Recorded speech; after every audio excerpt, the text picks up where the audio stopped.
Soldier Field in Chicago, sold out for the 64th consecutive time as the Redskins come to town to play the Bears.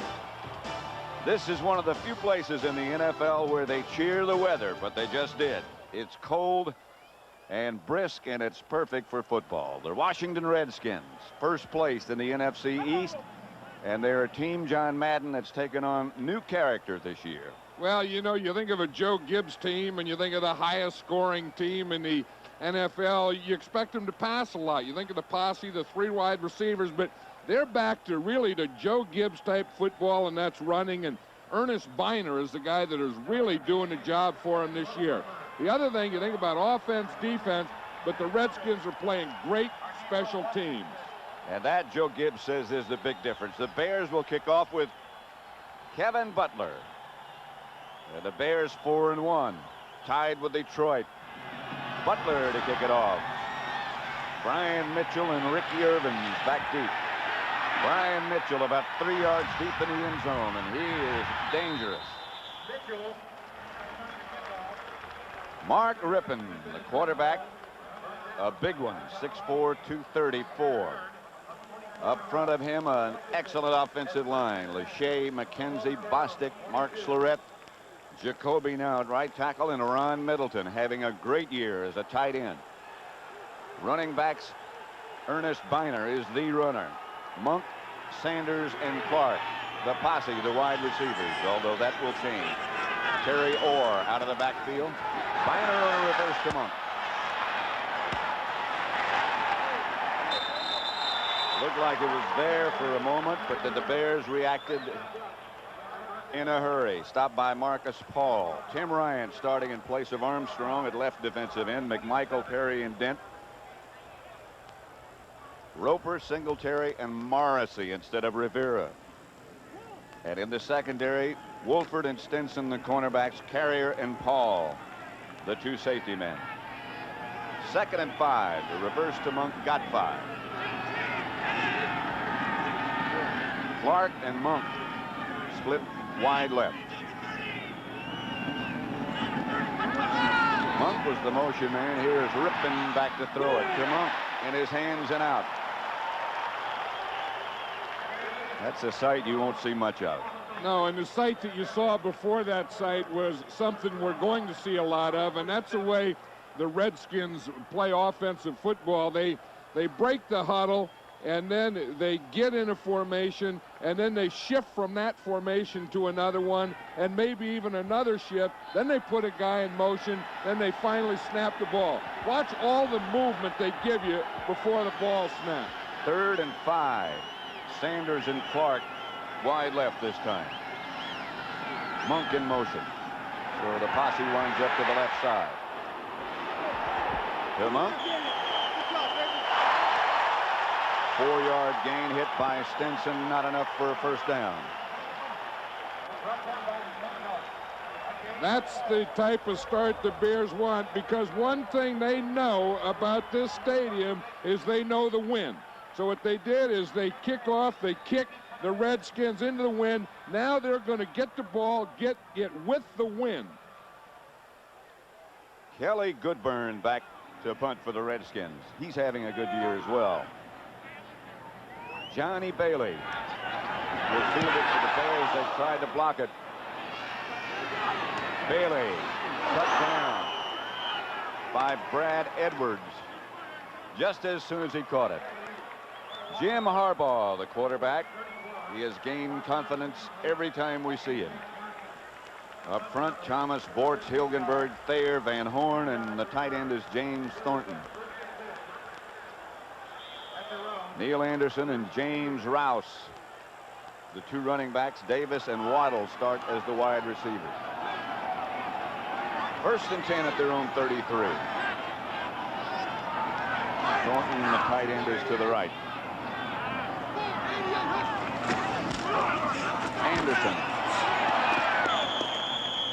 to the 40, picked up 2, stopped by Copeland. Steve McMichael, the defensive tackle, with an ice pack on his left eye. Washington defensive line, Mann, Williams, Johnson, and Marcus Cook. The linebackers, the ex-Bear Wilbur Marshall, Matt Millen, the ex-49er, and Andre Collins. Mayhew and Darrell Green. The cornerbacks, Edwards and Copeland. The two safeties. 2nd and 8.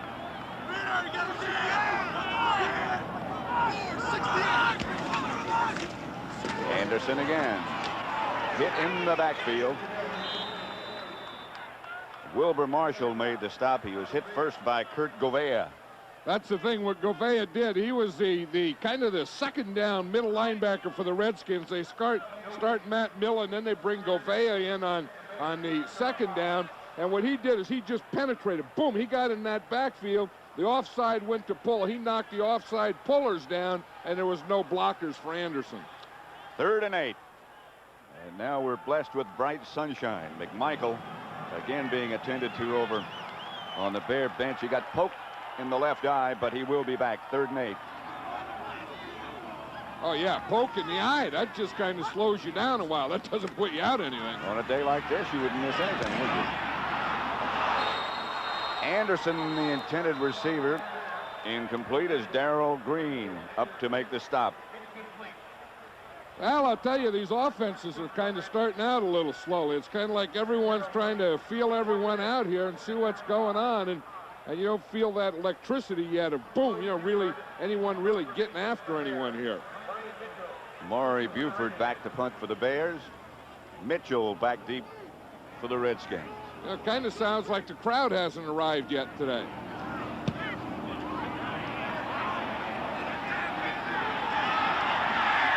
Flag on the play. Mitchell gets it out to about the 34 before Dante Jones is down to make the stop. 44-yard punt that really hung up there a long time. Well, that's the area that we're talking about, the Redskins. They play pretty good defense. Richie Pettibone's their defensive coordinator. They play good offense, and they've played excellent special teams, coach. Excellent special teams, but this is what drives the special teams coach crazy. We have illegal block in the back on the return on the receiving team, number 47. Bernie Kukar, the referee.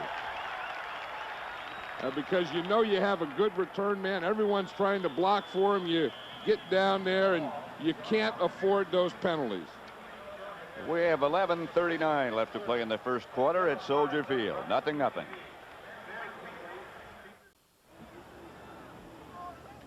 Back at Soldier Field, no score yet. Steve McMichael, the Bear defensive tackle, not back in the Bear defensive setup at the moment. I think they're doing, Pat, is I think they're working on his helmet over there. Once you get poked in the eye, they usually give him a shield. And if you see the equipment guys down there, I'll bet you that they're putting a shield on his face mask before they let him go back in. Chris Zorich has taken his place.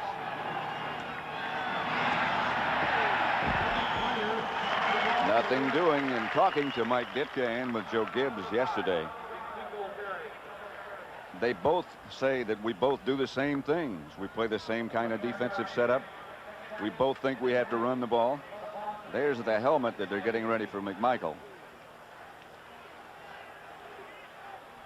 And that's the thing. You see that once a guy gets poked in the eye, that assures that he's not going to get poked in the eye again, and it protects the eye that has just been poked. So now that he got the shield on there, he's ready to go again.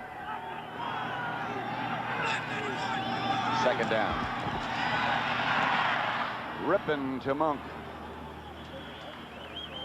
Stinson on the stop, but it's enough for a Redskin first down. That's the thing that the Redskins do so well, like you say, is they run the ball. Now once you run the ball, then you can fake the run and go play pass and bootleg. And that was a bootleg where you fake the binder, then you hold the linebackers up, and then you bootleg, come out a little, and throw the ball to your wide receiver. Monk again, spread left. Sanders moves in motion.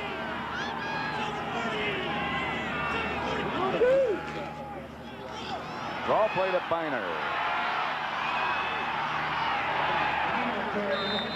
Wolford came up to make the stop. Biner has really been playing well. I know, and every player and every coach and every offensive guy says that they can't believe what Biner's given. He said, they got Gerald Riggs playing behind him, and he said, there's no way that we can afford to take Viner out of this game. He's playing so well. The only time Riggs really gets an opportunity is when Viner gets too tired. 2nd and 4, no score. Redskin ball at their own 36.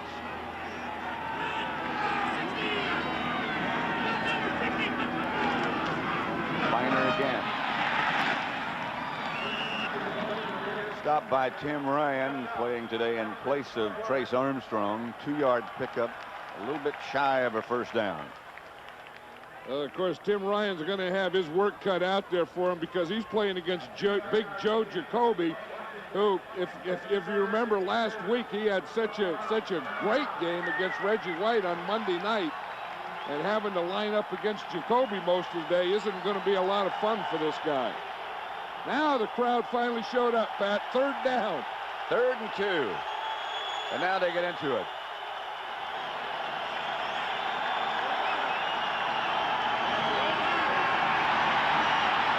Rippon with good protection. Come on.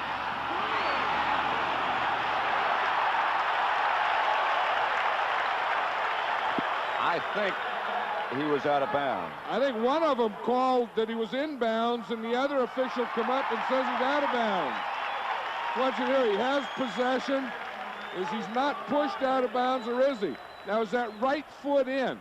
The left foot was definitely in. So you have 2 things here. Was both feet in? That's one thing. Or was he pushed out of bounds? That right foot was right on the line. But see, now that one official said he was in. He was spotting the ball, and the other official said that he was out. Now they're going to review it. Yeah, you see, if you watch this thing, and we see the 2 officials here, and we stop it here, this official here was coming to mark the ball. This official says no, that it's no good. So they left it the way it was. And Goodburn is back to punt to Bailey. Bailey has to retreat. Fields it about the 11. Fumbled it. Got out to about the 16. Dangerous. 50-yard punt. 5-yard return. Somewhat fortunate. 8:29 left first quarter. No score. Those Braves deserve a lot of congratulations, don't they? They sure do. Everyone thought they were going to fall apart or go away, and they never went away. Harbaugh fake to Anderson. Had a man open. Wendell Davis. Good throw. That was a perfect throw, and you know what happened? Anytime you get your hands too close to your body, then it can hit your pads, and that's what happened to Wendell Davis. You watch him here, he runs a good pattern. See, it's off a play fake that holds the linebackers in there. Harbaugh has plenty of time, throws a perfect strike. But watch Davis, he gets his hands too close to his body, and the ball hit his hands and his hip pads at the same time. I suspect that we'll see a lot of Bear throwing on first down because of the changes the Redskins make in that defensive setup. Thornton was the move man. Harbaugh back to throw it again. Takes out of the pocket by Cook.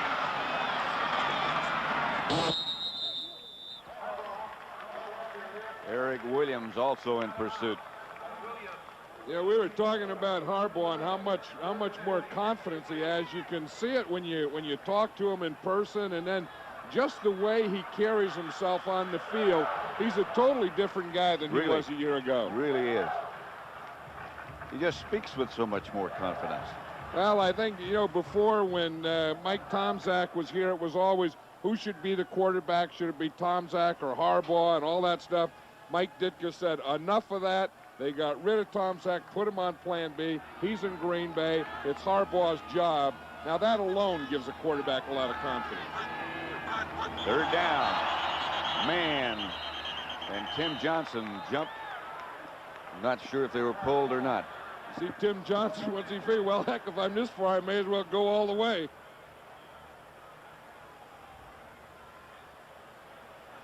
Encroachment, number 78 on the defense. 5-yard penalty. I think that ought to be, when you take that big a bite out of the thing, it ought to be bigger than encroachment. Why do you think the referee who makes the calls, in this case Bernie Kukar, wears the white hat? The rest of the guys wear black hats. I don't know why, but you always have to tell who the head guy is. That's Bernie Kukar. He used to be another guy. I mean, he used to be one of those back judges or field judges. Right. He was a field judge, and they just moved. This is his first year as a referee, so he had to change hats. Hand off to Rouse on 3rd and short. Redskins are indicating they came out with the football. Tim Johnson made the stop with Andre Collins. Hey, one thing, we talk about conservative football. This is a conservative start by both these teams offensively. No gain, 4th and 1.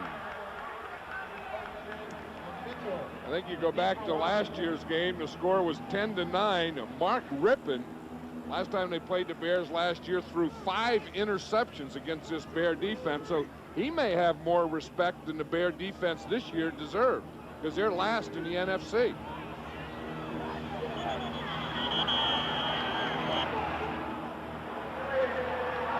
Delay of the game against the Bears. They'll back them up 5 yards. Tell you what, that's some tough gum that he punishes. Yeah, he sure does. He works it. You wonder how many times he changes it during a game. I don't know. I don't know if that's the same gum or if it's different gum that he works on the whole game. That could be a whole lot of gums that he works on. Could be. Or just one. Worth investigating. Brian Mitchell. Knocked out of bounds by Michael Stonebreaker. 53-yard punt. 10-yard return. No score. Game 4 also in Toronto at 8 o'clock at night. At Soldier Field in Chicago. First down, Redskins at their own 36. Rippon to Biner. Biner into the Bears secondary and around the corner. Flag on the play. Biner knocked out of bounds at about the 36 by Mark Carrier. However, there is a flag on the play. And I think it's against Art Monk. He was down there, and Art Monk, instead of huddling up where the ball went out of bounds, Art Monk immediately started walking backwards and shaking his head. And usually that's the guy who did it. Now, Art Monk is one of the great receivers that's ever played this game. And he's a good receiver, but he's also a good blocker. There's a lot of receivers that don't even try and block. He does try and block, and he's a very good blocker. He's one of those guys Holding, you say. Number 81 on the offense. 10-yard penalty. It is Monk. To keep it down. But you say year after year, he's too old, he's too slow. He can't play anymore, but and he sure can. Here it is right there. That's what they're talking about. They're calling that holding. You see, he has his left hand there. When you wear red gloves, they're going to catch that one. But that was a pretty good block. Did you see what he did? He got that guy. He may have held him, but he also put him on his back. He sure did. Now, for guys that don't, most of them don't even try and block. This guy tries to block and is very good at it. 1st and 5. Middleton, number 87, moved over to the right. And a flag on the play. Delay a game on the offense. Too much time. I thought it was interesting yesterday when you were talking about all that shifting with Joe Gibbs. And you said, don't you get confused sometime? And he said, no, it's very simple. Yeah, it's very simple to him because they have to call, one they call a shift and the other they call a stick. So they go from a stick to a shift to a motion. And he said, if you know your sticks and your shifts and your motions, it's no problem. Another flag as Biner gets into the secondary. There's a flag before the snap. We have a false start on the right guard prior to the False snap. start 5-yard penalty. this time. 5 penalties now against the Redskins. And that has to be driving Joe Gibbs crazy because they are moving the ball. They have completed some passes. Biner has that big run. That's called back. Then they get this penalty here. And Joe Gibbs is saying, what the heck do we have to do? He said that was motion. That was not a false start. However, they were penalized.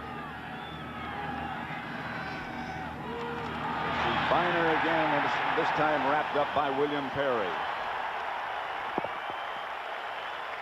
Now for an NFL update, let's send you back to our New York studios and Greg Gumbel.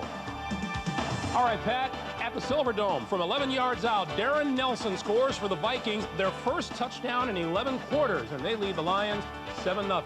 Pat? No score at Soldier Field. Chicago 0-0. The Redskins and the Bears. 4:20 left to play in the first quarter. Ripping back to throw it. Behind Terry Orr. Incomplete. You know what the Bear game plan is, and I talked to Vince Tobin about this yesterday. He says, we have to stop their run and make Rippon pass. He said, if he has to pass, I don't think he can beat us. He said, you got to put him in those predictable positions. Now, this is one. Of course, they got a little help here by some penalties. But they have 2nd and long. Now they're 3rd and 15. Last time they played them, they got 5 interceptions off them. And these are the situations they think they get the interceptions on 3rd and long. And this is 3rd and 15.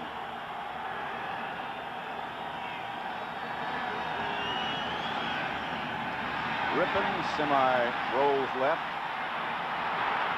Back across the field to Sanders. Picked up 7 yards, not nearly enough for the first down. Stopped by Morrissey and Mangum. And that was just good coverage. He was trying to get Gary Clark deep. He had Gary Clark on a post pattern. Donnell Wolford ran all the way with him. That's who he was trying to go to. Good burn back. Done a good job so far. Bailey standing at the 20 for the Bears.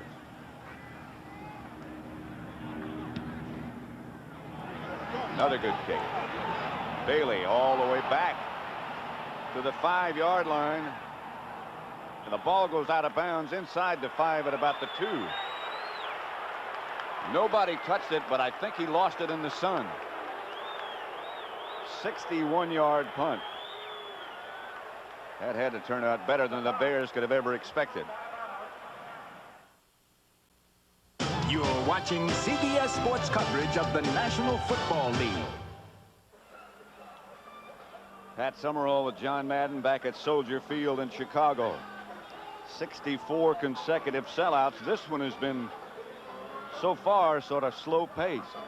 Yeah, it's kind of been a weird game. There's just been a lot of punts. Look what happened here as we watch Bailey. You can tell he had problems with it. He was looking up, and whether it was the sun got in his eyes or the wind did something to that ball. But he misjudged it by at least 5 yards. I know, it was 5 yards away from him, and that was really turned into almost a 20-yard advantage for the Washington Redskins.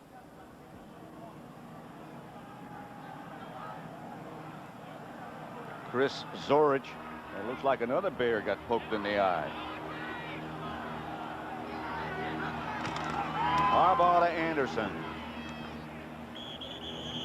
Perhaps 2 yards, stopped by Andre Collins. You know, the Bears' Mike Ditka said he was going to make some moves this week in his offense and defense, and one of the moves he was going to make is Ron Mattis for Stan Thomas. But then during the week he said, I'm still going to start these guys. I'm just going to get them in. And now we see Ron Mattis is already in at left tackle for Stan Thomas. This is a guy that, you know, after they lost Jimbo Covert, they made a trade from him. They picked him up for the New York Jets.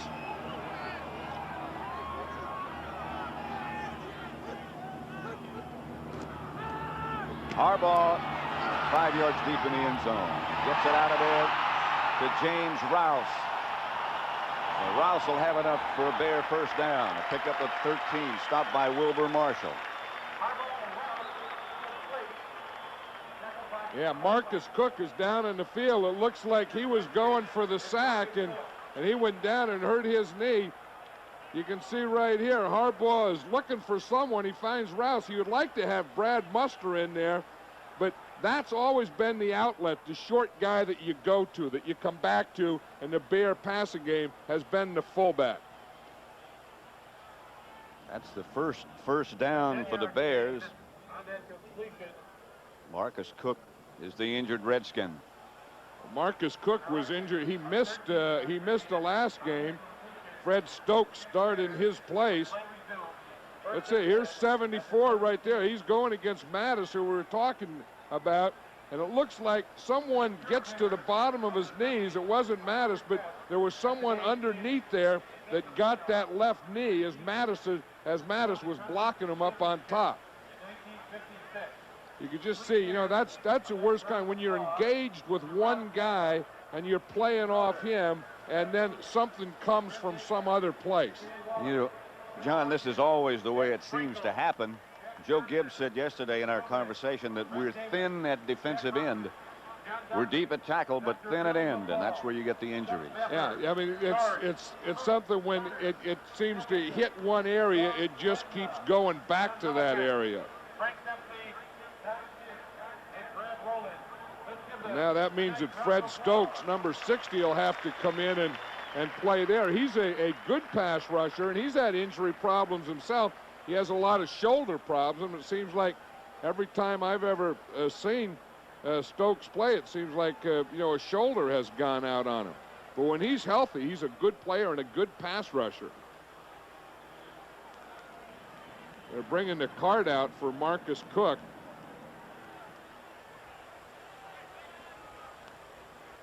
You could see that, you know, as he was going against Mattis there, that he knew it there. The minute, you know, that he felt whatever that hit that knee, he knew that it was gone.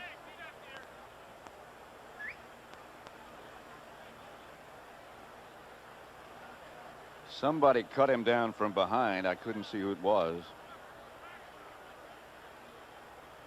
Neil Anderson, the Bear running back, the one that everyone respects so much, was there with Marcus Cook the whole time. First quarter, Houston 7, Denver 0. First quarter, Seattle 7. Cincinnati. Still no score with just over 2.5 minutes left to play in the first quarter. Cleveland 0. Still no score as Marcus Cook departs. And as John Madden said, as soon as he felt that pressure from behind, he knew it. He's going out there and he gives his teammates one thumbs up as he leaves. First down, Bears at their own 17. Stokes has replaced Cook.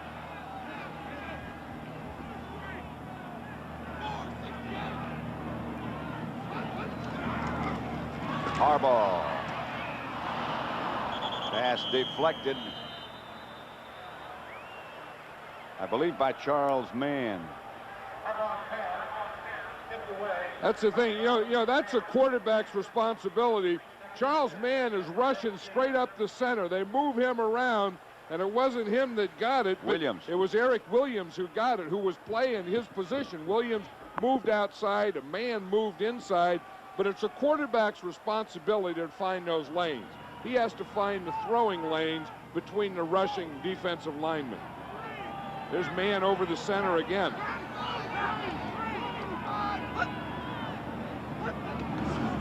Harbaugh back. Tim Johnson and Charles Mann collapse the pocket.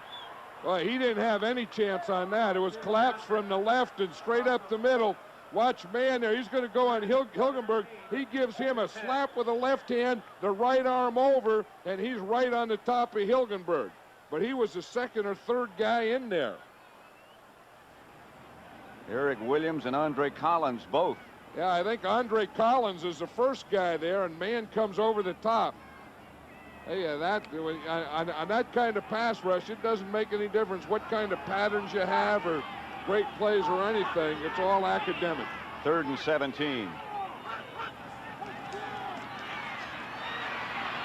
Harbaugh gets it out to Anderson. And Anderson got back to about the original line of scrimmage before Mann made the stop. With an assist from Stokes. Well, you know the kind of start of the game this has been, Pat. There's only been 2 first downs. The Redskins and the Bears have each had 1 first down. This is either conservative offensive football or great defensive football. Buford's kick this time is a line drive. Handled by Hobbs. And Hobbs gets it back into Bear territory. Tripped up by Dante Jones. I think this is a good position right here for the Redskins to open it up a little now. You know, they really haven't gotten anything going, and I think that, you know, that maybe just establishing Biner, because knowing Joe Gibbs, that's what he would like to do. He wants to establish his running game. Then once you get your running game going, then you can get play passes and all those other things going. But if you don't get that running game going, it could be a long day. Fake to Biner. Ripping for Clark. What an interception by Lemuel Stinson. Clark had a step or two, and he just closed the gap.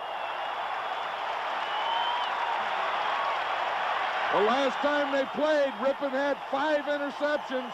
Maybe that's the play that they need to bring him to life. Watch Lemuel Stinson here. Clark does have a couple steps on him. Stinson just made a heck of a play on the ball. And that was man-to-man coverage. Gary Clark, one of the better wide receivers in football. He was out there man-to-man with Lemuel Stinson. And that's the guy everyone on this, you know, everyone wants to work on in that Bears secondary is Lemuel Stinson. And I'm sure that Gary Clark was thinking, oh boy, I got Lemuel here. I'm going to get a post and a touchdown. And Lemuel stayed with him all the way. It had touchdown written all over it. Maybe the Redskins should have gone to establishing a run there. Anderson with some room. Flag on the play as Anderson is tripped up by Copeland, but a penalty marker down. Yeah, we're talking about the offense, conservative or great defense. The other thing is these officials here, there have been a lot of penalties that have called plays back. The Bears have just had a big one called back here. We remember the Redskins had a big one called back with Ernest Biner running. Rip holding, number 80 on the offense at the line of scrimmage. Half the distance of the goal. Repeat the down. Called against James Thornton. Well, here's Thornton here. Here's who they call it against. They said it's at the line of scrimmage, so it had to happen right there. That wasn't something that happened downfield. You see it right there. He starts out pretty good, and then I guess that he held him there as the ball went by, but I didn't see it. He didn't need a hold to get Anderson outside him. 1st and 12. And off Mark Green this time. Wilbur Marshall made the stop. That was kind of a touchy call. In fact, both those holding calls, I think, have been a little touchy. That's the end of the first quarter with the score. The Redskins nothing and the Bears nothing.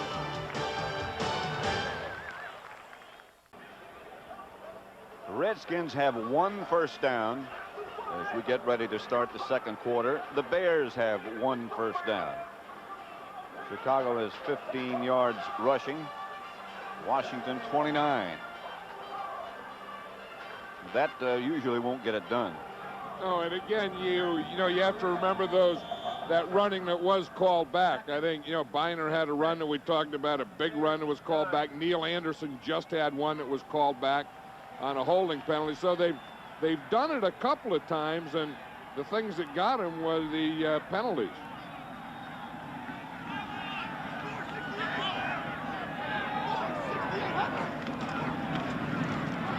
This is Darren Lewis. Stopped by Darrell Green. That's going to be real close to a first down there. In fact, they're going to mark it. But remember, it's only 2nd down, so even if it is short, they're going to get a 3rd down to come up with a play. You know, sometimes you hope to get a short yardage, you know, like third and real short, and I think that's a great time to go a play pass. And in this kind of game, that may be it. You know, we were talking to Jim Harbaugh yesterday, and he said that last year they got inside the 24 times and only got one score. And he thinks that sometimes in this game, they're going to have to go for it on fourth down. Now, not here. I'm not assuming that you're saying that on the 20 they would. I'm just thinking that, you know, somewhere you may take a third down situation and think in terms of two plays. This isn't one of them. But if you ever want to take a shot, this is the greatest opportunity to take a shot to get a quick, easy touchdown. Third and very short.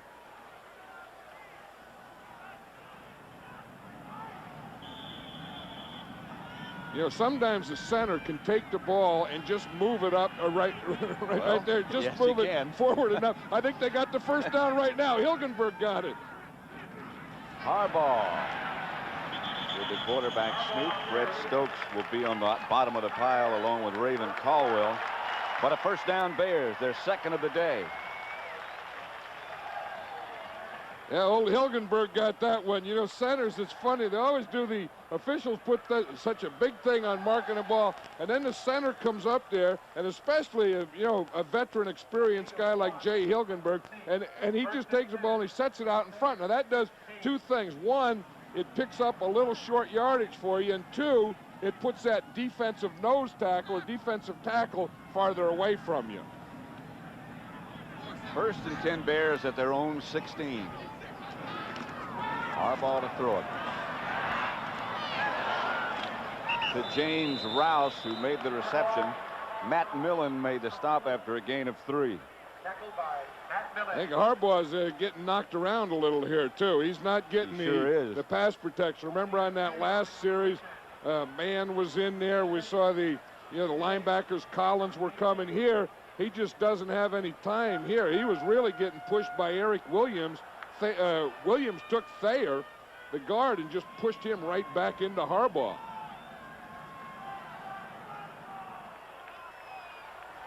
Second and 7.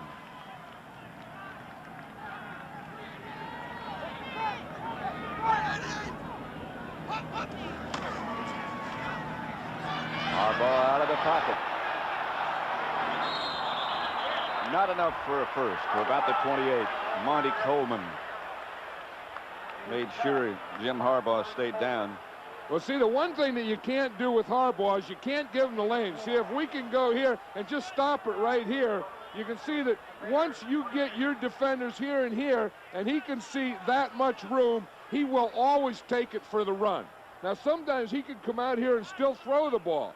See, he gave that pump a little, but when you have that 10-yard cushion, you know that you can always pick up 5 or 6 yards. Third and 3. So he did get 5.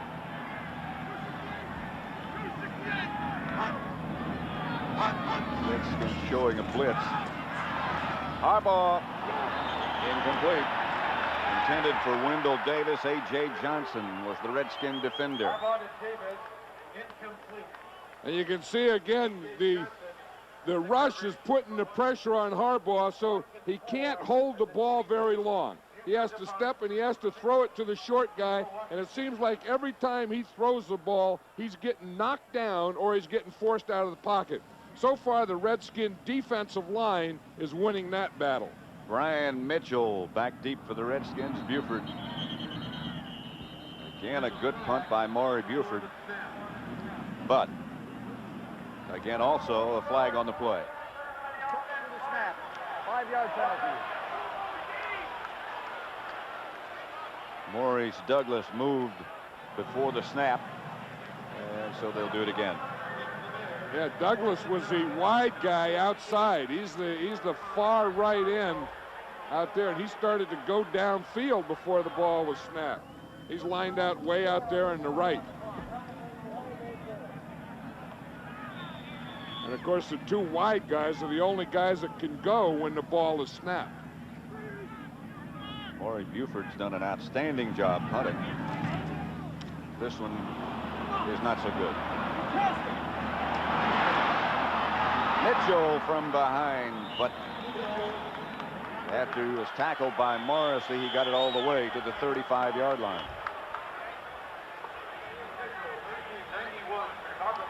11:54 left to play in the first half at Soldier Field. No score. This game summary is sponsored by Bud Light. Not much has been accomplished offensively by either team. Washington 52 total yards, the Bears 43. Bears 3 first downs, the Redskins only 1. Ernest Biner 5 carries for 24 yards, so they pretty well kept him in check. And now is the time, you know, instead of hitting that pass, now is the time I think they ought to establish Biner and the running game from here on in. Biner has the ball. Hit right at the line of scrimmage by Singletary. Got a yard. Of course, if you're going to establish it, when you run it, you got to make some yards. But I think that, you know, I think that they tried to get that quick one, and Lemuel Stinson intercepted it last time. So you'd think that they would just take it and just drive it, get their running game going. The Redskins get in sync, get something going. Maybe the Bear defense isn't going to let them do that. 2nd and 9.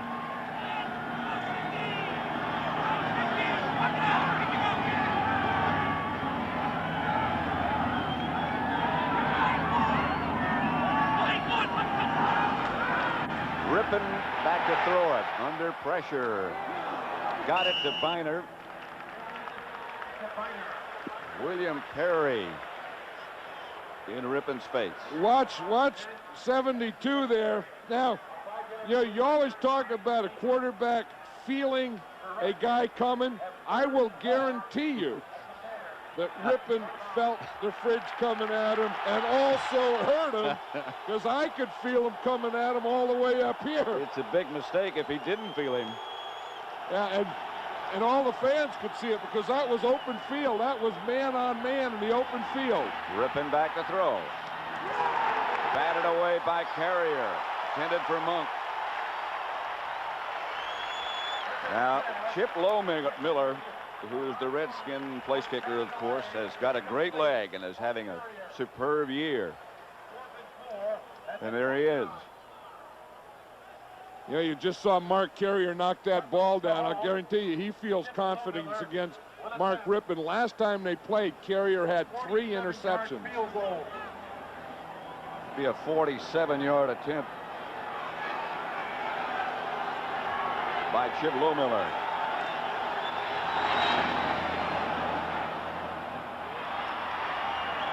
And it is good, with plenty of room to spare. From 47 yards, Lowmiller hits and puts Washington atop the scoreboard 3-0. At Soldier Field, Chicago, Pat Summerall with John Madden, 10:25 left in the first half. Chip Lowmiller just kicked a 47-yard field goal to put the Redskins on the board, and he just kicked off. Johnny Bailey, from about 4 yards deep in the end zone, breaks out of the pack. Bailey to about the 22. Stopped by Martin Mayhew. See who else was down there? Chip Lowmiller was down there. In fact, he says that a lot of kickers kick off and they don't run down into coverage. He said he's one of the few kickers in the game that kicks and runs down into coverage, and that's why he's also one of the few kickers in the league who lifts weights. He said he has to get stronger to do that. I don't know, you know, I mean, I think a lot of that stuff's a bluff, but that's what they say. It's a good idea. Well, he was down there. I mean, yeah. Mayhew made the tackle, but he kind of put his hand on him like, hey, I'm here too. Waddle is the man in motion. Anderson hit behind the line by Tim Johnson. Well, these 2 tackles of the Redskins, Eric Williams and Tim Johnson, are really playing well in there. They're getting penetration, and they're not letting the Bear running game get going. I mean, those 2 tackles are kind of handling the guards in the center, and then they'll bring in man and put him over the center. That's Richie Pettibone, who's the defensive coordinator of this team and one of the best defensive coordinators in all of football. He and Mike Ditka were teammates with the Bears. Oh, avalanche out there. That's off the ball. That was Charles Mann. He got started. I think he loves playing over the center. I think he knocked Hilgenberg, the quarter. Watch him. This is mayhem. Boom, you hit the poor old center. He has the ball. That hits the quarterback. That's a 7-10 split he picked up. 5-yard penalty. Charles Mann played with a bad knee last year. It wasn't what we had seen before, but this year, he's back to the Charles Mann of old. First 4 possessions for the Bears. And the results, a lot of punts. Well, of course, when you start on your own 2 and your own 5, that's tough possession football. Some bad stuff's happening to you. Harbaugh back to throw again under pressure. Gets it out to Davis, and Davis gets a Bear first down at about the 38. To pick up a 13. That's what they need. They need some time. They're not getting a heck of a lot of time. Charles Mann is getting way too much confidence playing over the center. Now Hilgenberg got him. Hilgenberg got that left hand up there.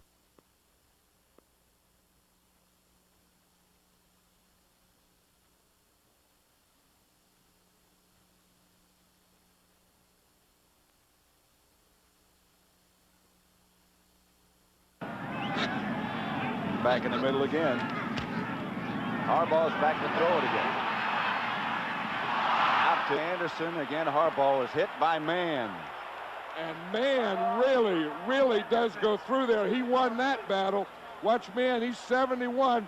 Watch him, he takes the right side of Hilgenberg, goes right through the hands and the arm. Watch Harbaugh, just as he throws there's Mann wrapping him up and putting him to the ground. I'll tell you, I think that Harbaugh, every time he's thrown the ball today, has gone down. Remember we used to talk to Tom Landry, and he would say, so-and-so's working? Yeah. Charles Mann's working. I know it, and look at the pressure Harbaugh has had so far. Sacked once, hurried 4 times. He's been knocked down, I think, every time he's gone to throw the ball. Second down. Harbaugh's down again. Wendell Davis made the reception, however. Darrell Green. You know, that has to be their game plan, Pat, is just to knock Harbaugh down every play, even when he throws the ball. Watch Williams come in here. Boom, the ball's gone. Harbaugh ends up down. I think every pass that he's thrown, he's ended up like that. Now, the Redskins, in a couple of these things, they're getting awfully close to being late hits. That was one of them. Yeah, I think once the ball is gone, you have to stop. They give him a step or a step and a half or 2 steps, but I think they're getting very, very close to hitting him after the ball's gone. 3rd and 4. Harbaugh back from the shotgun formation. This time, Waddle was the intended receiver. Had it a moment. Jarred loose by Mayhew. Hey, Waddle didn't see that one coming. He was running away from one defender, and he ran right into another defender. He was kind of shaken up on that play because he didn't see the second guy. That was a sandwich job, and you knew the bread was on the back, but you didn't know where the front piece was. Buford back to punt again. Brian Mitchell back deep for the Redskins. Mitchell is hit just as soon as he caught it by David Tate. 31-yard punt, no return, 7.5 minutes left to play in the first half, 3-0 Redskins. At Soldier Field in Chicago, Pat Summerall with John Madden, 3-0, the Redskins over the Bears. Think this is not a tough job? I'll tell you, it's tough, but everyone has to look the ball. See how he's looking? Look at this lady right here. She's looking too. Once the punt's in the air, everyone has to look the ball right into your hands, and then right after you catch it, if you're on the field, this is going to happen to you. I think that's probably, a punt return is probably the toughest act in football. Rippon to Clark. Good defense. Stinson. 6-yard pickup, but that's good coverage. There's old Jay Hilgenberg, number 63 there, and he's trying to figure out how to block Charles Mann. He's getting help from everyone, and I think he's probably asking for a little help from his guards or backs. And if they're going to put him, he can't stay. It's hard enough to snap the ball, but then to have to block Charles Mann, they're going to have to give him some help in there. 2nd and 3. That's Biner. He's hit in the backfield by Richard Dent.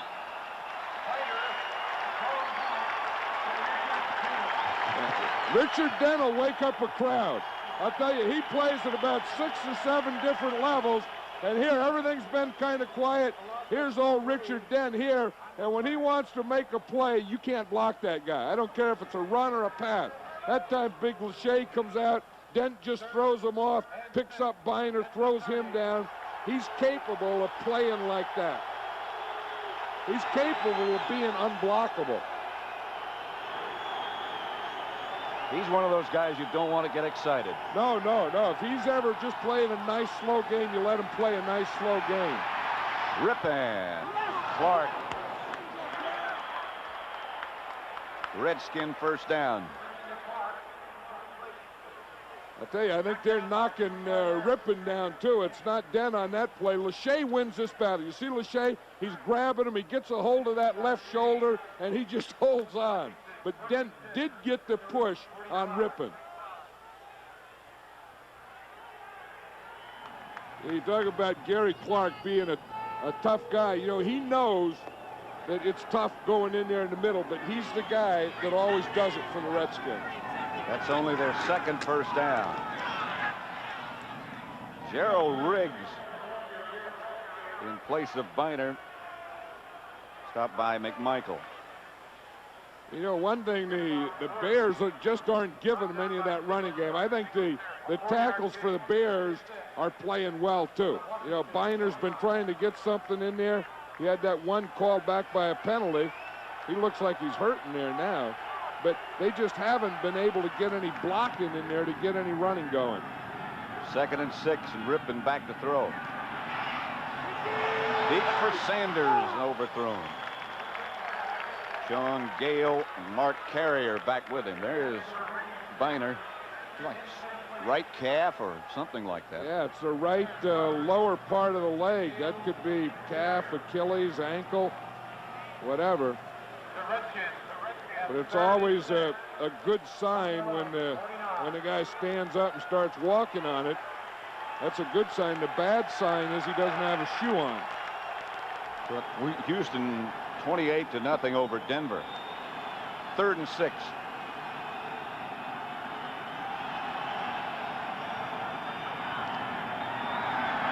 Rippin out of the pocket.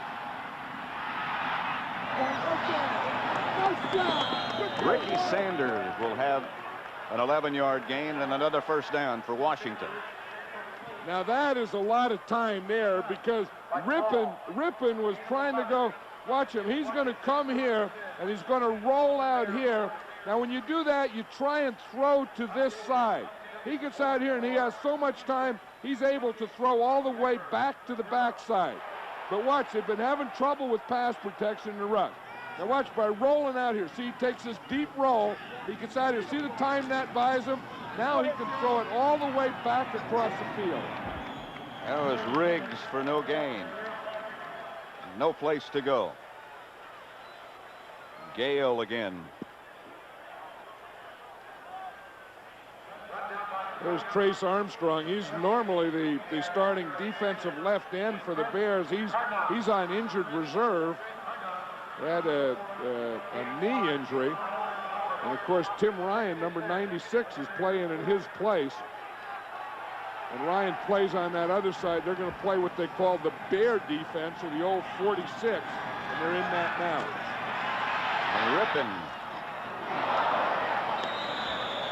Intended for Clark. He had to hurry again as the Bears put on the pressure. What they're doing now, Biner has his shoe back on, so they got a tape job, so it must have been the ankle. Because they just put the tape job right on over the ankle, and here comes Ernest Biner, who Joe Gibbs says has been the Redskins' most valuable player this year. 3rd and 10. because Biner's not only a running back, but he's also a receiver. He's also the third down. And he's a very good blocker when he does have to stay in. He's out this time. Rippon to Clark. Now that is what you call timing. You know, where a quarterback throws the ball before the receiver makes a break. See, Gary Clark is looking there, and he goes to the inside.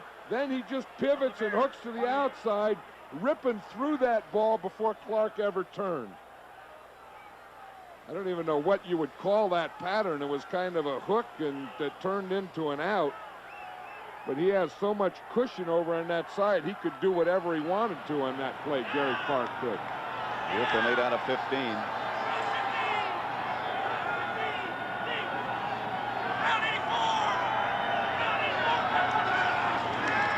And a semi rollout again for Ricky Sanders, incomplete. Well, Rippon is doing what he said. We were talking to him yesterday, and he said one thing, we haven't been able to get the ball to Ricky Sanders. We haven't gotten the ball to Ricky Sanders. He says we want to throw it to him more today. But there's a guy who's really been a nemesis to Mark Rippon, and that's Mark Carrier, number 20. Seems like wherever Rippon throws the ball, Carrier's there.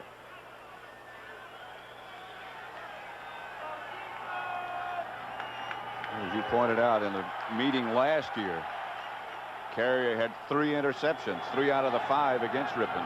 Mark Rippon says, I don't know Mark Carrier, but I know him well. I've never met him, but I know him well. That's Biner. Got a couple. Jim Morrissey and Steve McMichael made the stop.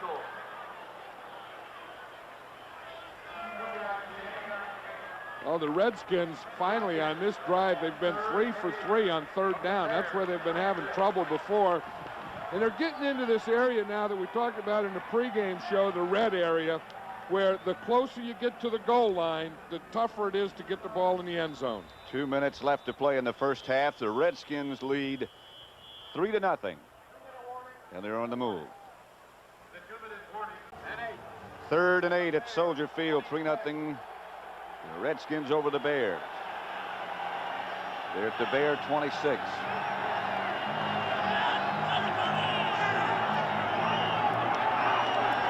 Mark Rippon back to throw. Art Monk, touchdown.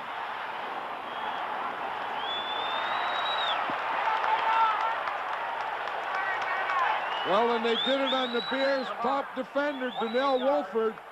You know, usually teams work on Lemuel Stenson. They got Wolford out there man-to-man. Art Monk, it was right after a timeout, after the 2-minute warning. That's the play they talked about. They got Art Monk out there in that right side. He just runs a streak right on Donnell Wolford, runs right by him. The Redskins on that drive, Pat, were 4 for 4 on third down conversions. Lohmiller hits the extra point. And with 1:53 left to play in the first half, it's 10-0 Washington.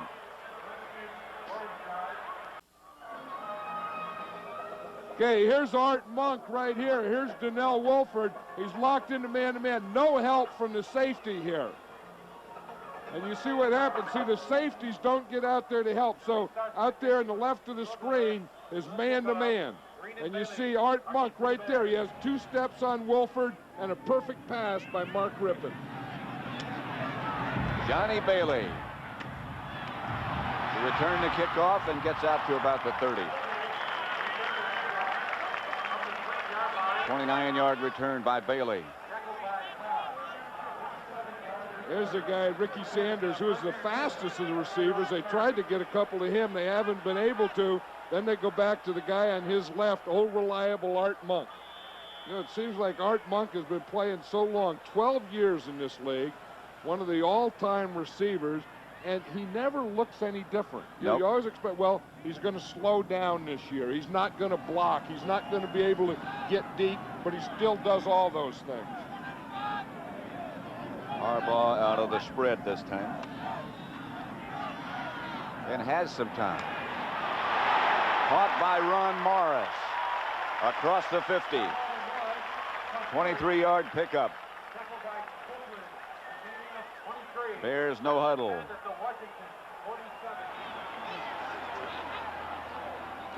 Draw play, Anderson. Anderson. Should be another first down. Brad Edwards came up to make the hit. And the helmets collided. You see Neil Anderson on that play on Brad Edwards. Neil Anderson is one of the best backs in the league, but he's one of the best at finishing off a run. In other words, you come up to hit him, he's going to hit you. Neil Anderson always says there's no way that the running back has to take the brunt of it. When you get up there and the guy's ready to hit you, you unload on the hitter. And no one does it better than Neil Anderson. And it looked like Brad Edwards, you see, that's a mistake. He put his head down. And if there's most injuries in tackling come in that thing where the head, instead of being up, the head goes down. Second quarter, Cincinnati 7, Seattle 7. Anderson got 11 yards, a minute 15 left to play in the first half. That's encouraging, if any injury can be encouraging. Edwards off under his own power. Yeah, but watch this blow here when he hits, and look at how he finishes him off, and Edwards just went back on that one, and Anderson really exploded into the tackler. Terry Hogue has taken his place. Harbaugh. Ron Morris, the intended receiver. Mayhew was the defender with A.J. Johnson back there with him. Harbaugh has a funny throwing motion. He kind of throws like with a stiff shoulder, like he's throwing a shot put or something, but he did get that out there to Morris. The Bears are finally getting their receivers well. They got Ron Morris back now. They say Dennis Gentry is a lot better. They got the rookie in there we're looking at now, Anthony Morgan, number 81. Tom Waddle, 87, has been a big and pleasant surprise for him. 2nd and 10. Harbaugh. Juggled by Davis and now incomplete. Andre Collins hit him and jarred it loose.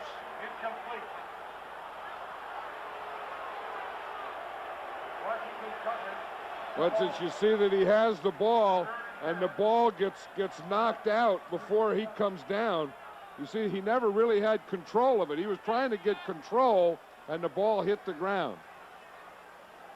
That was a good call. I think what the Bears now have to think of field goal, and they need, for Kevin Butler's range, I think they need about 10 more yards. 3rd and 10. They're reviewing that last play. A minute, 3 seconds left to play in the first half. And the only thing they could be reviewing, I think, is if it's a fumble, because he doesn't catch it. You see, I mean, that ball was hit, knocked out. He never has control coming down. That's an incomplete pass. Got to be. Can't be a fumble, as you say. He never had it.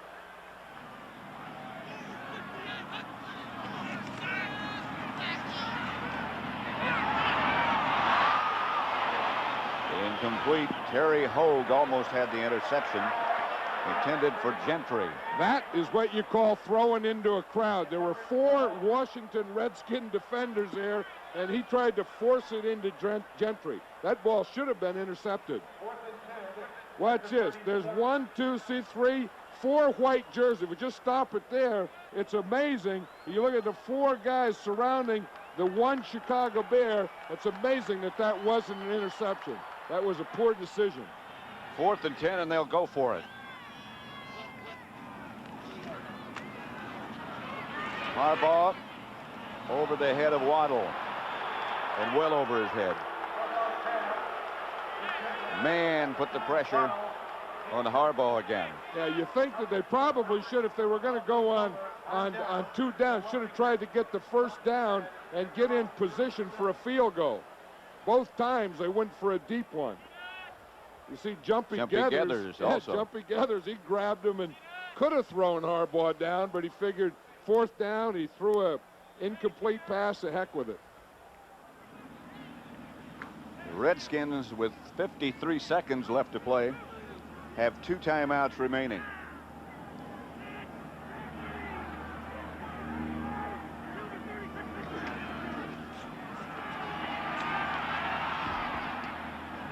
Clark across the 40. Picked up 4. That rollout has been, well, I think the first quarter, the Redskins were trying to do more drop back, and they weren't as successful. In the second quarter, they started that rollout to the right, and they've had a lot of success with that, and that's kind of thrown this Bear defense a little off balance. This is a Redskin timeout. They have 1 left now. 2nd and 6. Yeah, if you look at their pass distribution to their wide receivers, they've really worked them here. They have 3 to Art Monk. They have 4 to Gary Clark, 2 to Ricky Sanders, and of course, one of these 3 was a big touchdown pass to Art Monk. So that's one thing that they do. That's called the posse. Those 3 guys are called the posse. And one thing that Mark Rippon wants to do is distribute the ball amongst them.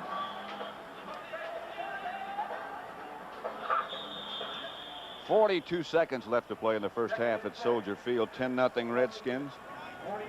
Bears have all their timeouts remaining. The Redskins have just 1 left.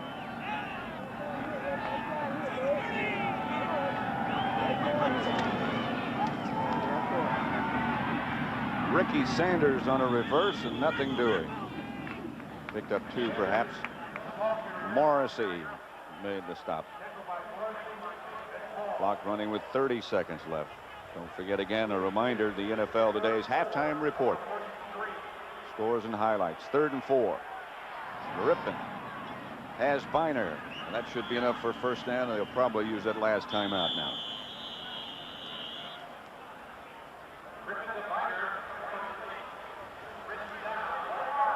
You know, the one thing that, you always have 1 play left, and some teams, it doesn't mean anything. It's just a give-up play. But when you have guys like Gary Clark, and you have Art Monk, and you have Ricky Sanders out there, and you're throwing a deep one from the 50 in the last play, that could be a big one. We've seen it happen so many times. No more timeouts. 13 seconds left to play.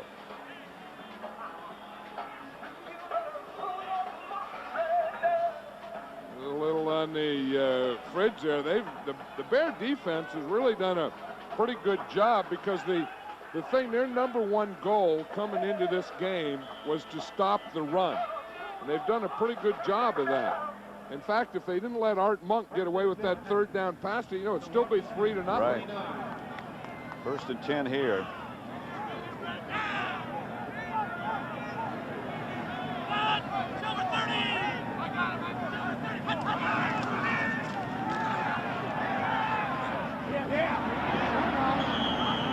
Sanders, 13-yard pickup, stopped by Marcus Paul. They won't have time, I don't think, for another play.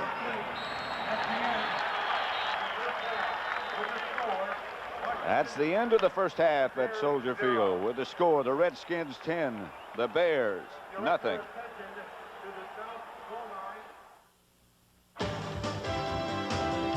CBS Sports coverage of the National Football League is sponsored by Cadillac and your local Cadillac dealer. Discover how substance is taking shape, Cadillac style. Hewlett-Packard LaserJet printers, they'll get you noted. The NFL Today Dockers halftime report is sponsored by Levi's Dockers. Relax, you're among friends. Welcome back to our studios in New York, everyone. Greg Gumbel along with Terry Bradshaw. As we talked about in the pregame show, and as we take you around the league, you will see there isn't very much scoring happening in the National Football League. No, there really isn't. And Greg, going back to what John Madden said about inside the red zone and a lot of zone defenses, and I've seen 3 deep passes thrown so far today. Only 1 completed for a touchdown, but the zone in effect takes away the deep threat. In other words, you always have to throw short passes in between it, a little 10, 15-yarders. Yeah, one of those touchdown passes came in the game you are watching from Soldier Field in Chicago. The Redskins lead the Bears at halftime by a score of 10-0. Mark Rippon to Art Monk, 26 yards for the only touchdown of the day there. Meanwhile, they're at halftime at the Silverdome in Pontiac, Michigan. The Vikings leading the Detroit Lions at halftime, 14-3. Herschel Walker has not seen action yet because of a bruised shoulder. Darren Nelson carrying the ball in the first quarter from 11 yards out, scores for the first time in 30 possessions for the Vikings. And then on the play action, Rich Gannon. This is a great job of play action. Everyone goes to the left with Gannon's fake. He comes back against the grain, and then there you find your man wide open in the back of the end. A well-executed, well-disguised play. Eddie Murray kicked a 47-yard field goal just as the first half expired to get the Lions on the board. It's 14-3 in favor of Minnesota. They have just begun the third quarter in Tampa. Not exactly a scoring outburst here. The Bucks and the Eagles are scoreless as they begin the second half. Vinny Testaverde just 5 of 14 for 55 yards and lost the football here in the backfield and took a 9-yard sack. But Vinny's pass here is picked off. Well, you know, one of the problems with when you hold the ball too long and you stare, one place you don't want to throw it is back over the middle because you're, in effect, bring everyone to your eyes, and when you're in the middle, then you get it intercepted. And the Bucks' Paul Gruber picked up the ball in the end zone for the touchback, and then Brad Gable picked off by Darrell Fullington here. Gable has been intercepted twice and sacked twice. He is 4 of 9 and 42 yards in the first half. Meanwhile, second quarter action in Green Bay, in Milwaukee rather. The Cowboys lead the Packers 14-0.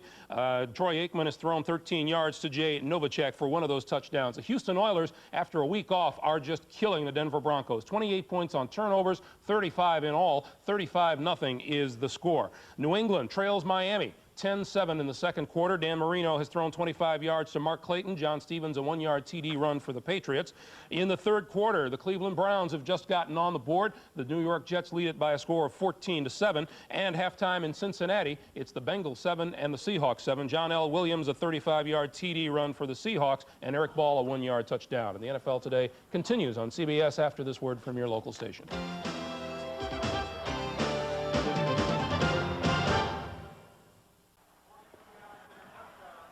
Back at Soldier Field, Chicago, where the Redskins lead the Bears 10-0.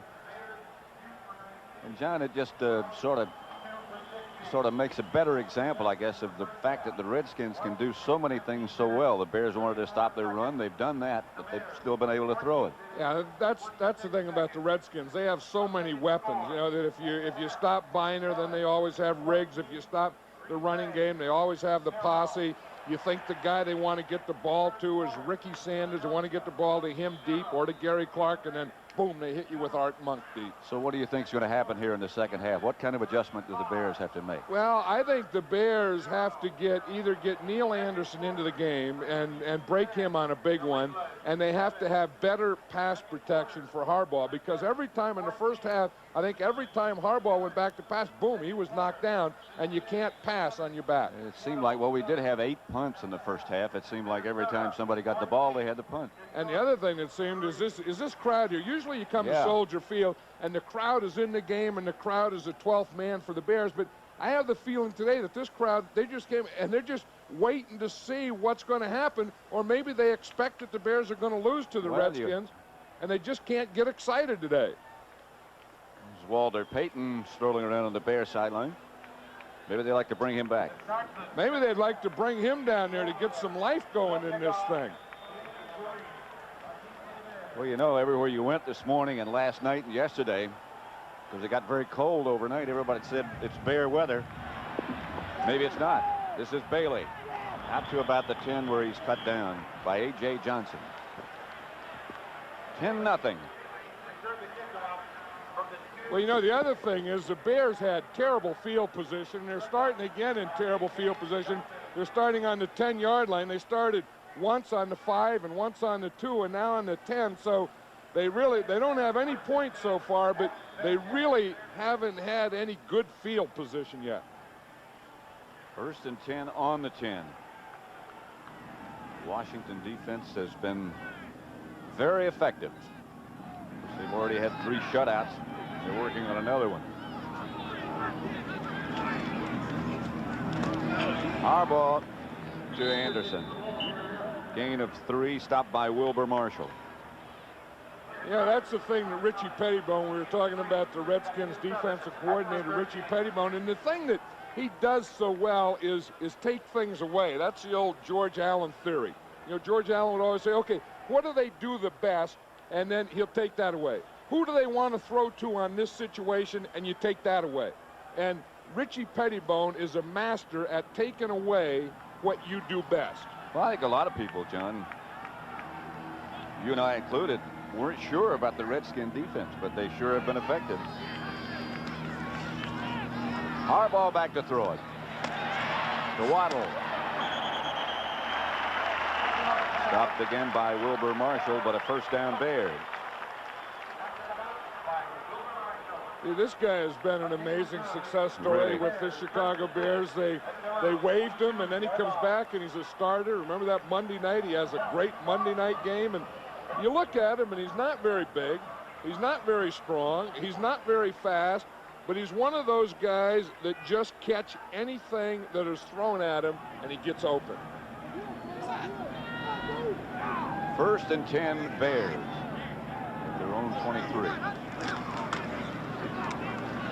Anderson close to another Bear first down. Brad Edwards made the stop.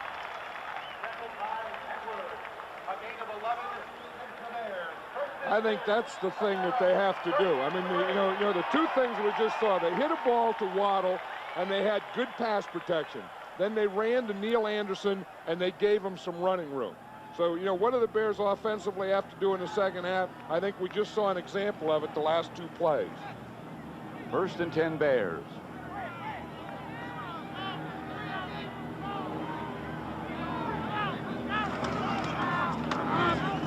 Anderson again makes a good cut right at the line of scrimmage. Outside the 30 to about the 37. Picked up 4, all on his own. He couldn't. He was trying to get Copeland to commit to the right or the left, and he just wouldn't commit. He just stood there, so Neil Anderson just kind of fell down. Copeland came to the Redskins as a Plan B player, ended up as a starting strong safety, but he came as a running back. He feels that he could be a running back in the NFL, wants to be. The Redskins said he would be there, then they moved him to strong safety. And he's played very well. Harbaugh, incomplete. Intended for Wendell Davis. And there's Harbaugh on the ground again. And I think, you know, that's the first pass I remember thrown against Darrell Green. Darrell Green was a defender there. Darrell Green, you know, probably the best cornerback in the league and the best cover guy. And I think if you want to throw a pass to someone, you try and stay away from this guy because he is just on. And if you ever beat him, he can catch up with it, too.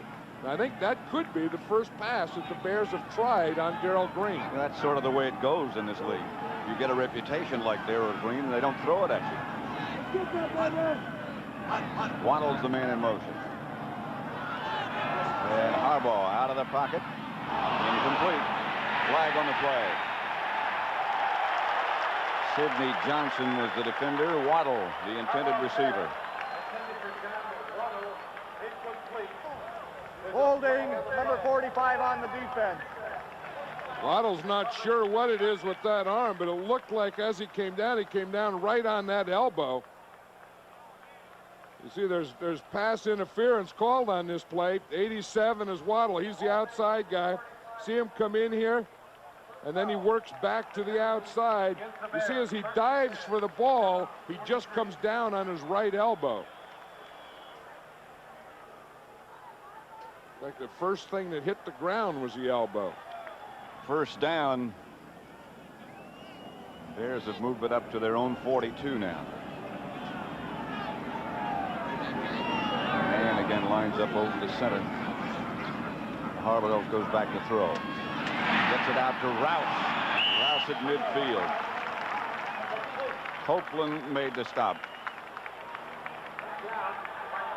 Yeah, you wonder why they don't throw it Green, and here's an example. You see, he just gets on his guy, and it's just like a walk in the park. I mean, he covers his guy so closely and so tight that he just discourages the quarterback. If he ever looks out there, all you see is a number 28. So you don't even, and then you have to go and look and find someone else. 2nd and 3.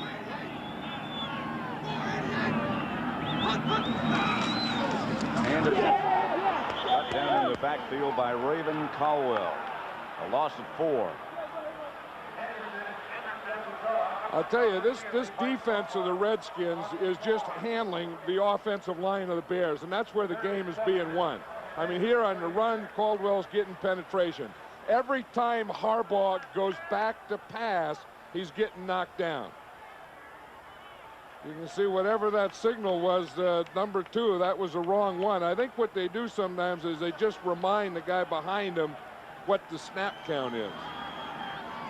But Neil Anderson ran to the right there, and he had no chance. There was nothing there. 3rd and 7.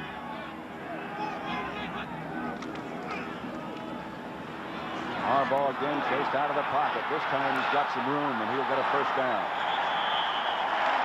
He gets to the Redskin 43 before he's tripped up by Geathers. Yeah, that brings the crowd out. That's what they had to do. Now watch the pressure here. You see it all gets inside. You see man takes an inside move on Van Horn. Now once he takes an inside move there, Harbaugh has to help Van Horn out. He sees him take that inside move, boom, just go outside there. Because the end, in taking the inside move, the defensive end lost containment to the outside. 1st and 10 at the Redskin 44. This is Anderson. Stopped by Wilbur Marshall. They say, since he's become a Redskin, left the Bears, that Wilbur Marshall's playing the best he's ever played. Well, you know, I think he finally feels comfortable with this Redskin defense, and he's playing every down. They were taking him out on the nickel package. They were taking him out on 3rd down, and Wilbur Marshall always prided himself in being a complete linebacker, and when he didn't play every down on defense, he didn't feel like a complete linebacker. 2nd down and 8.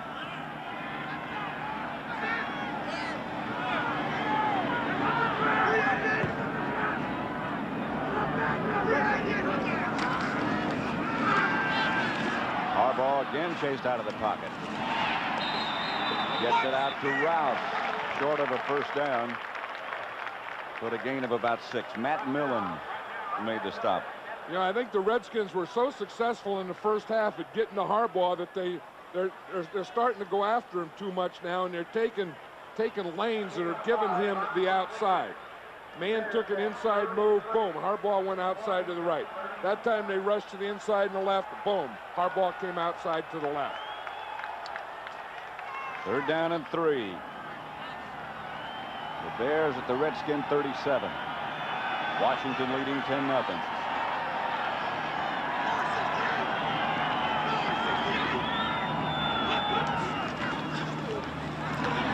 Harbaugh has the pass deflected. Monty Coleman got the hand up and knocked it down. There's a guy that just keeps on going. Monty Coleman, you know, he never starts. He's always usually the pass cover guy. Now when you see Monty Coleman in there in the tight end, you expect him to cover the tight end and not to come on the rush. Here it is, 4th down. You can see Harbaugh wants to go for it again on 4th. He told us yesterday that he thinks that's what they have to do more of. Go on 4th down. Whatever it is, they better get it underway. Yeah, they looked like they just wanted to go for it, but they didn't know what they wanted to go for it with.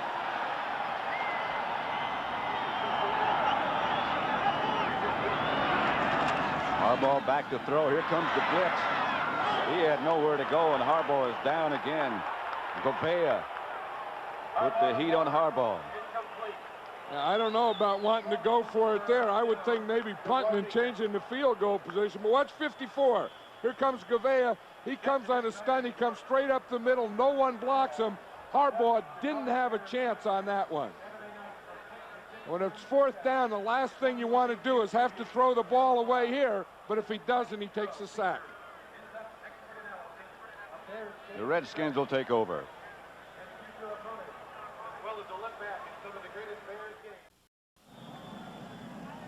8:19 left 3rd quarter. The Redskins 10, the Bears nothing. Redskin ball at their own 37.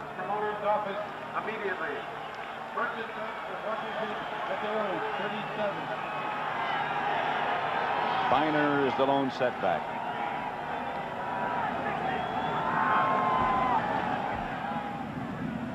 Rippon to Sanders.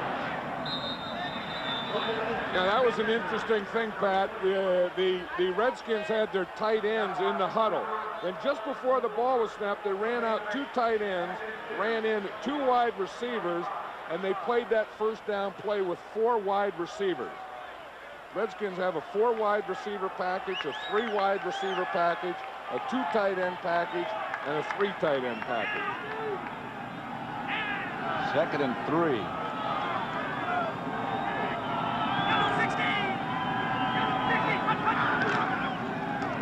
That's Biner, stopped at the line of scrimmage.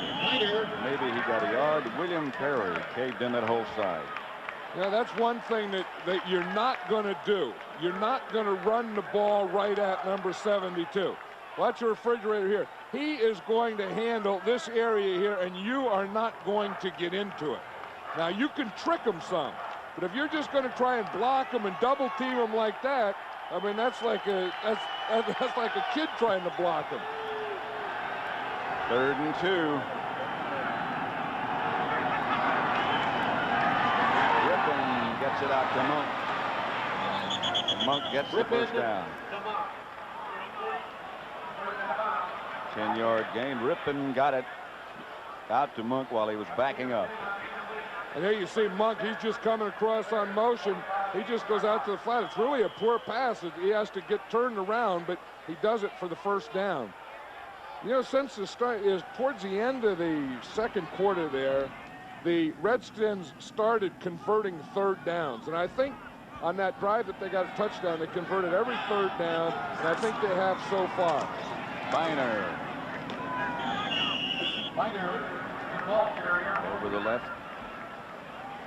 In fact, that's the difference with the Redskins here today, Pat. They started off and they couldn't convert a 3rd down. They couldn't get a 1st down. And since that point, they've gone like 6 for 6 on 3rd down conversions. Of course, Vince Tobin, he's on the other side there, and he's thinking, we have to stop them on 3rd down. 2nd and 8.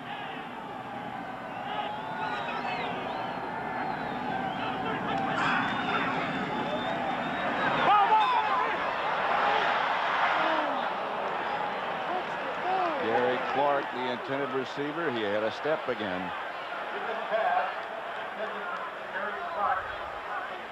He did, and I think the Rippon had to throw the ball off balance and not at the time he wanted to. You see Gary Clark, he just gets behind Lemuel Stinson here. He has 2 or 3 steps on him, and the ball was thrown 4 or 5 steps on him.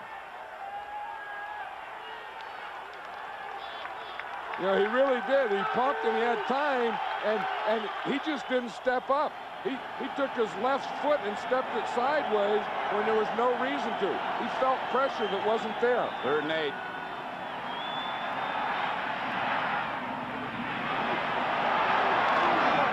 Rippon got it to Clark, who didn't get a 1st down. John Mangum made the stop after a gain of 6. And that's the first time that the Bears have stopped the Redskins on 3rd down in 7 tries. Now the Redskins are thinking of going for it on 4th down, but they're not going to. Old Joe Gibbs, he was excited. His son Coy is a starting linebacker for the Stanford Cardinal. Joe said last night, he said, I'm going to be up late last night because it was on television late last night. They were playing Notre Dame. This will be a 54-yard effort by Lohmiller, and it won't get there.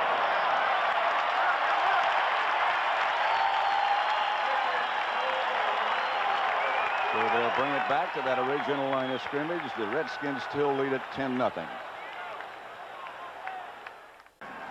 8 o'clock in Toronto. Here at Soldier Field, 1st and 10. The best position the Bears have started from today. Harbaugh to throw. Got Ron Morris.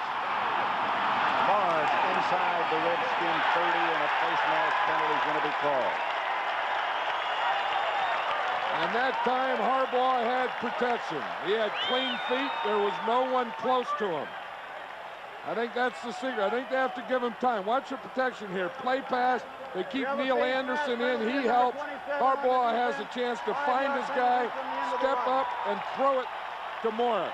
Then right there we see the face mask. That was just one of those incidental ones as it goes by. Watch Morris here. He starts in motion, and he's going to run up, in, across the field. Harbaugh finds him there. Now he looks up. Now watch the face mask right there. 1st and 10 Bears at the Washington 24.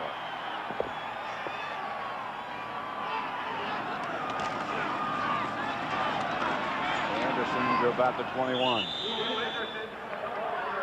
Matt Millen made the stop.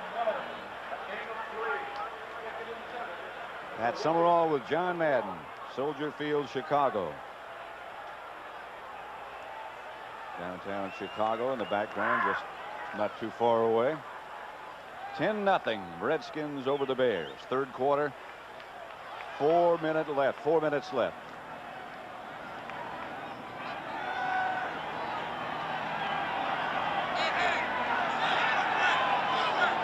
Second and 7.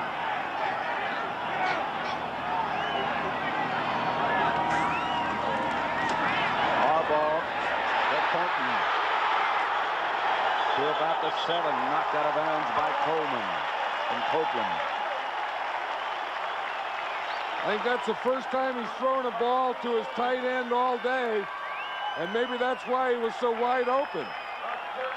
The Redskins take away the things that you do well, so that means that they leave some things open too. Watching the right of the screen, watch Thornton. Everyone is coming in with the inside pass pattern, and Thornton just runs to the outside, and he's wide open. 1st and goal at the 8. And this is where defense gets tough. And it's getting tougher.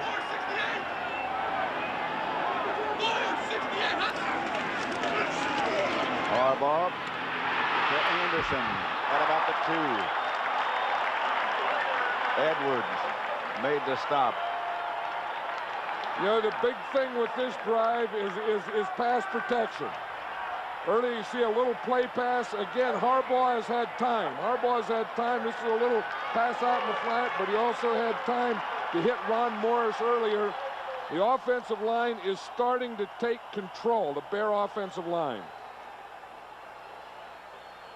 And some of those things that he's doing are inside that 20, that red zone that we're talking about in the pregame show, that as everything bunches in, it just gets tougher and tougher. Anderson to about the 1-foot line. The ball might have come loose. They're saying that they have the ball. You know, Neil Anderson is playing with dislocated fingers. He has those big gloves on there. He said the fingers don't bother him, but you don't know if you get that grip on there that you want. He got tripped before he ever started his jump. The ball comes out, but again, you don't know when the whistle blew. You see, you don't know when. If you see, he still has it here. He's down. I'm sure that the whistle blew right now before that ball ever came out of there. 3rd and goal. Anderson touchdown.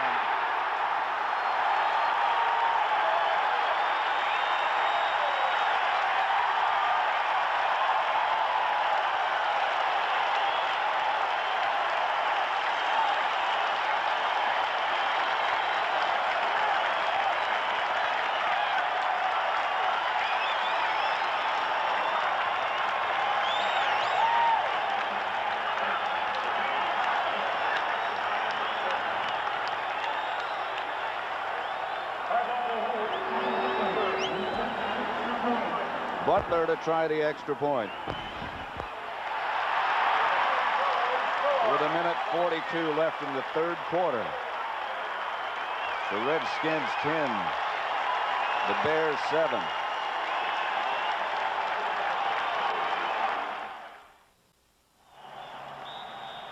A 1:42 left 3rd quarter. It's Soldier Field, Chicago. 10-7. Line drive kickoff by Butler to Brian Mitchell. To about the 26. Bailey. They're saying it was down. And when you see that line, Judge, 65, when he's pointing to the ground, what he's saying is the ball was down, he was down, the whistle blew. Let's look at that touchdown again. That's a lot of action down here. Watch, everyone staying low. The jumpers go over the top. The jumpers jumped before Anderson got there. Just watch. Here's the 2 jumpers. 54 and 57, Gouveia and Millen. You see Gouveia 54 jump. He jumped and he let everything go before Anderson ever got there.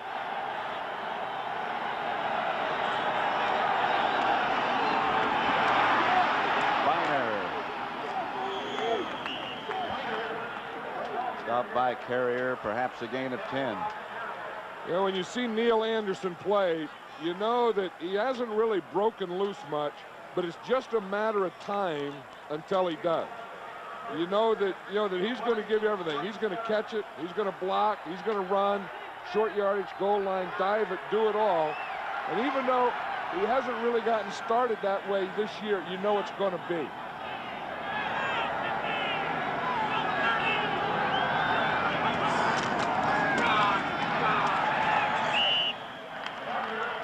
Again, stopped by Morrissey after he got 2. Look at number 72 there. How'd you like to get up and have to block that? You know, how'd you like to be Raleigh McKenzie, Jeff Bostic? They came out there and they had to look at Fridge at that big 72. Dude, he's big enough to play handball on, and I got to try and move him. The field even looks too small for him. I know it. I mean, he's just so big in there and quick and strong and powerful that you don't get any movement backwards on him. Finer again. Picked up 6, Morrissey and McMichael.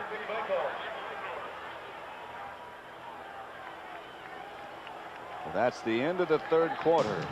With the score, the Redskins 10, the Bears 7.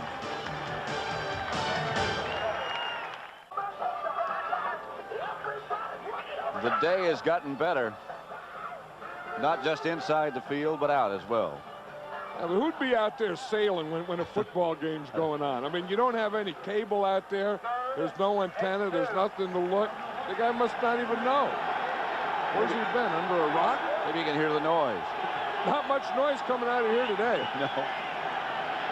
Third down. Ripping behind Monk, incomplete. He was open. Okay, that was what the Redskins were doing so well, where they had 6 for 6 on those third down conversions. Now the Bears are starting to stop them on third down again, and then they're starting to get some offensive momentum.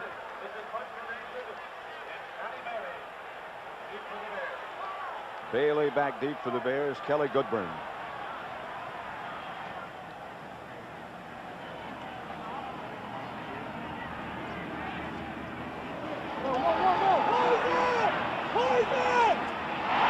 Bailey let it bounce.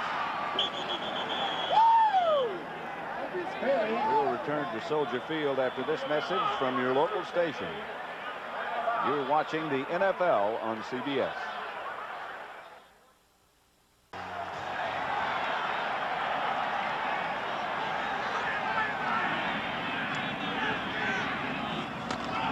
Harbaugh back to throw. Deflected and caught.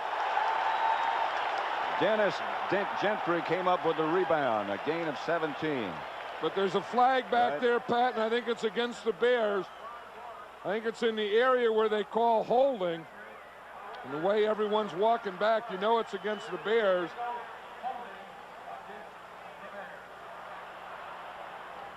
Holding, number 75 on the offense. 10-yard penalty, repeat the down. Number 75 is Ron Mattis. He's the left tackle. He's on the far side up there. See 75? Right there, you see he grabs a hold of Stokes' right jersey, right shoulder, and he just kept a hold of it the whole time. That's what happens. Sometimes if you don't move your inside leg, then you'll move your inside arm and you'll hold. If you have proper footwork and you get that right foot, boom, you jam that in there, then you don't have to use the right hand as much. First and 20. Draw play to Anderson. Anderson outside the 25 to about the 27, tripped up by Darrell Green, a gain of 15. Did you see him get ready? He even changed the ball to get ready to deliver a blow on the tackler. Watch this. He runs through here. He makes a hole. Now he's going to put the ball in his right hand here in a minute. You see him? He switches it there now so he can unload with that left shoulder. So you know what? If he keeps the ball on the left shoulder, he can't hit with the left shoulder. See, he puts it in his right and says, okay, now whap, I'm going to whap him with that one. And then you bring a divot out of your head. That's football. Now we're talking football. You change your hands and whap. You think he had to think about that, or that's just instinct? That's instinct. That's automatic. That's a football player. Eric Williams stopped Anderson along with Monty Coleman. But that play had everything. Those guys down there, you know, when the defensive guys come on the sideline and they stand there like that, they want to see as many first downs as they can get. Because the more first downs the offense gets, the longer the defense gets to rest. 3rd and 1. Third down conversions. The Bears 3 out of 10.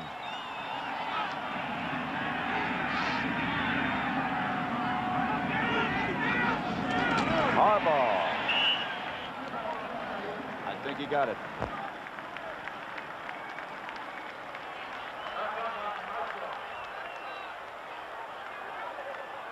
And I'm sure that Hilgenberg gave him a little. He makes a contact there. Harbaugh made a smart move. Instead of going in, it seemed 57 millionaire. He takes on the right side of Hilgenberg, and boom, Harbaugh goes to the left side. Watch him now. He's going to, here's Hilgenberg here. You see the contact there? He just goes right to the left of it. See, 57 there is on the right of it. And see it, boom, he went right there. 1st and 10 Bears at their own 31.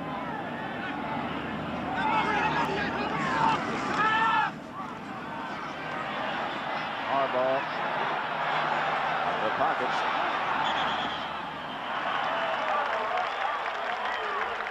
Right now for an NFL update, let's send you back to New York and Greg Gumbel. All right, Pat, down in Tampa, Vinny Testaverde loses the handle as he's hit. Seth Joyner recovers for the Eagles. Eagles lead at 13-0 now, and Chris Chandler has replaced Testaverde at quarterback as they begin the 4th quarter. Pat? 10-7 at Soldier Field in Chicago. The Redskins over the Bears. 11.5 minutes left to play.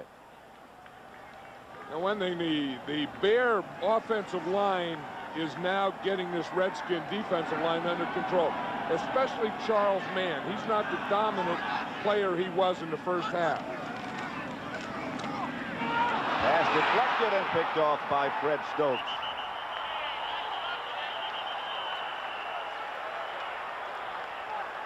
And the minute you say that, defensive lineman makes an interception. But that's the 2nd or 3rd time that Harbaugh has had a tip pass, and again, that's his job. He has to find that lane. So the Redskins take over.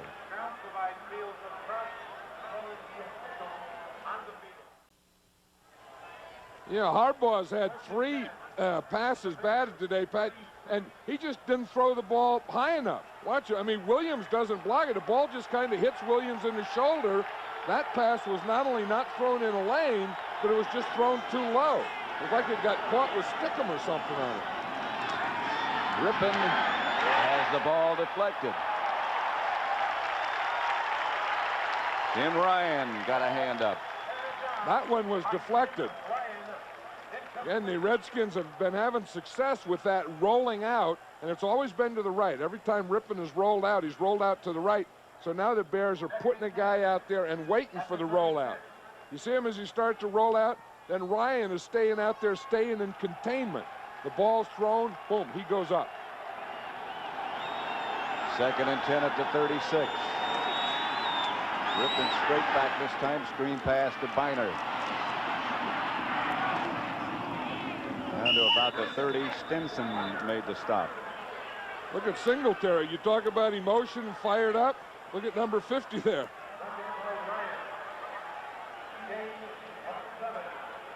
Yeah, yesterday we went to the Bears practice, and Mike Singletary wasn't at practice. He was home sick with the flu.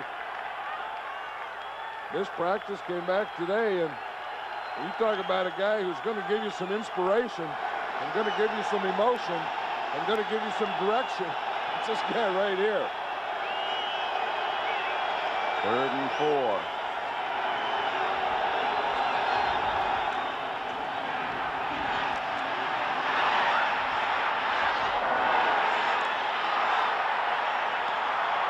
Incomplete. Clark, the intended receiver.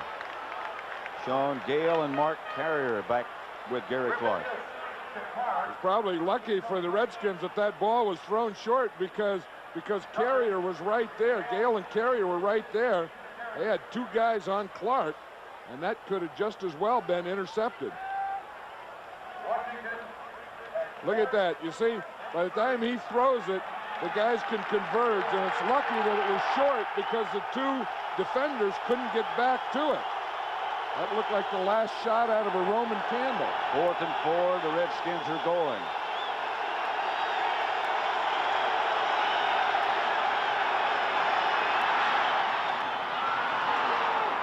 Caught by Monk, and I don't know how he held on, but he did. Hey, that was great pass protection because everyone knew that had to be a pass. And all the pass rushers were going to be coming. And look at the time. Watch this pass protection. This is perfect. They try and get a stunt. Boom, there's nothing. They give him nothing. You see how Rippon can stand back there, step up, step up, step up. And watch what happens to Monk when he gets hit here.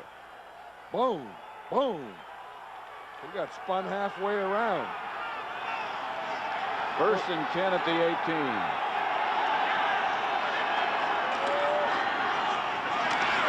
Finer to about the 16. Stopped by McMichael after a gain of 2. He's been doing a good job for the Redskins. That is Jim Lachey, the big left tackle. He's drawn the toughest assignment in Richard Dent. And the tough thing to block Dent, of course, is when it has to be passed, and he's done that today.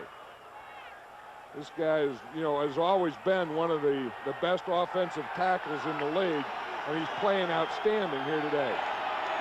2nd and 8. Flag on the play.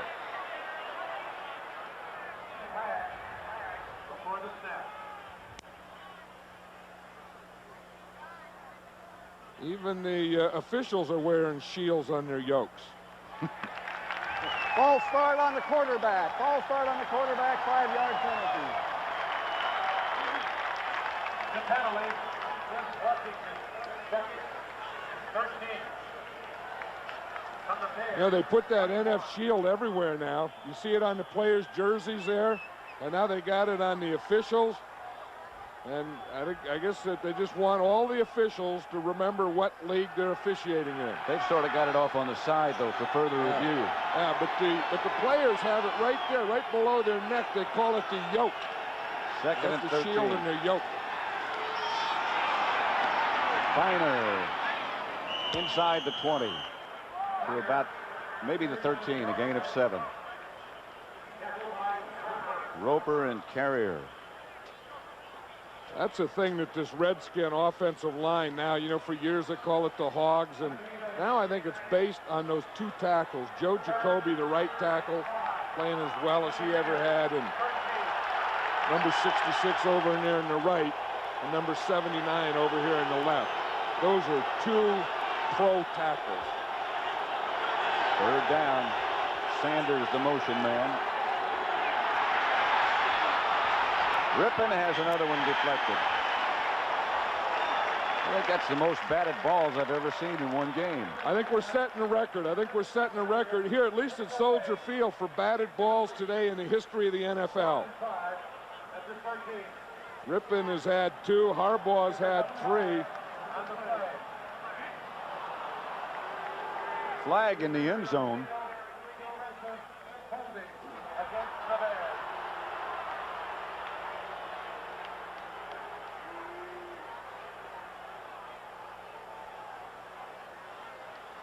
Holding, number 26 on the defense, 5-yard penalty, 1st down. Number 26 is the extra corner, John Mangum. We'll see him up there on top against Gary Clark. Yeah, you saw him. He grabbed his jersey. Still got it. And then he grabbed it again. And then I think he was going to grab it again. I think they could have got him for holding 3 times. That's one way to cover Gary Clark.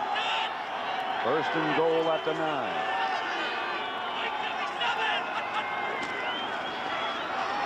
Finer right at the line of scrimmage by Rivera and Jones. No gain. It was funny, we were talking to Joe Gibbs yesterday, and that was that counter tray that the Redskins just run there that they've been so famous for. And he says one thing, he said the Bears play that counter better than anyone. He says, we'll try it. I don't know how much we're going to run that tomorrow, and I can see why he's not running a lot today. Joe's all bundled up there. It's not that cold, I don't think. It is on that side. Oh, is it? Looks like he's skiing at Aspen or something. 2nd and goal at the 9. Biner to the 5. Mangum stopped him after a gain of 4. Yeah, that Mangum will throw his body in there. He's only a little guy. I mean, there's not much to him there. You see number 26 walking away there, and you have to hold and do stuff. He's only about 5'10", 170 pounds. When big guys come running at you, you got to just do whatever you can to get them down and grab them and hold them and trip them and kick them. And You almost couldn't see him walking away. 3rd and goal from the 5. got the shorts.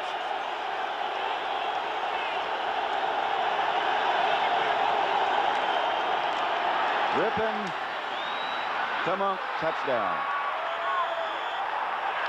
His 2nd of the day. That was an amazing throw because he was getting a little pressure there at the end, and as he threw it to Monk, 1, he had to see Monk, and 2, he threw it going away. Watch this. Monk is going to be over on his left. He's going to get a little pressure right there from Dent. And you see he had to take his left foot and bring it back, so he had to see Monk and then let him out there perfectly. Of course, that's not very good coverage either. Low Miller's extra point is good. And it's 17-7. Monk has 6 catches, 2 touchdowns, 69 yards he's gained. 9 plays, 64 yards, 4 minutes, 55 seconds. Art Monk with 2 touchdown passes today from Rippon. Low Miller kickoff. Bailey watches it go out of bounds. They'll bring it to the 35. Let's watch the touchdown on the chalkboard. Now Monk is going to be over all the way on the right side, and if you just watch him, he's going to come in motion here. We'll see him start in motion. Now if we just stop it right here, you see here's Monk here. Now the cover guy has to come here. He just comes all the way, goes over here, and then as he goes in, they get lost up, and Monk ends up all by himself out here. See him out here? Now you see what that movement does is when he starts to the outside, everyone goes with the inside guy, and no one goes with Monk. Monk scratching his head. Where were the guys that were supposed to go with me, he said. Clark thought they were with me. Why have I had such a good day? 1st down, Harbaugh back to throw it. Hit by Stokes just as he tried to release it.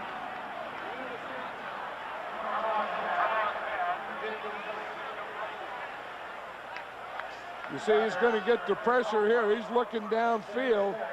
And as he goes to step up, watch Stokes coming there. He almost got that ball out of there.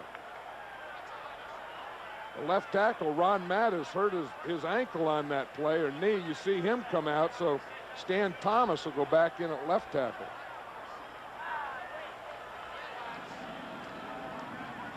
Second and 10. The Vikings look to be back on the right track. Dallas beating Green Bay in the 4th. You know what Sonny Jurgensen told me before the game? He said, if you look at the NFC quarterbacks playing now. Intercepted by Gobert.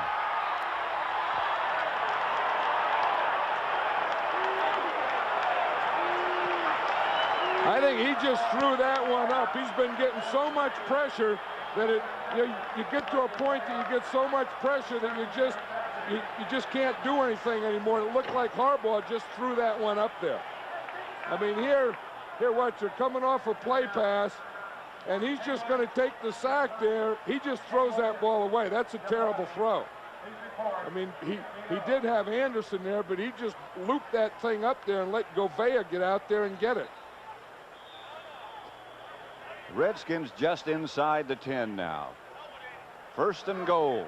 Hey, who's done the job here is this Redskin defense. Haven't this Redskin defense has been very, very impressive.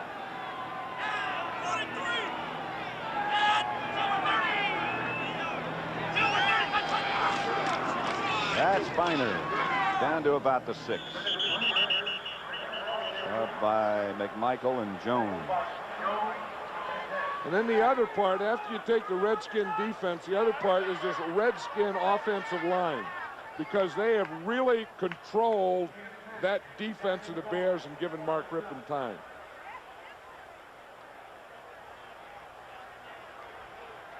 Vea was over there taking all the pats in the backs and everything. The hugs.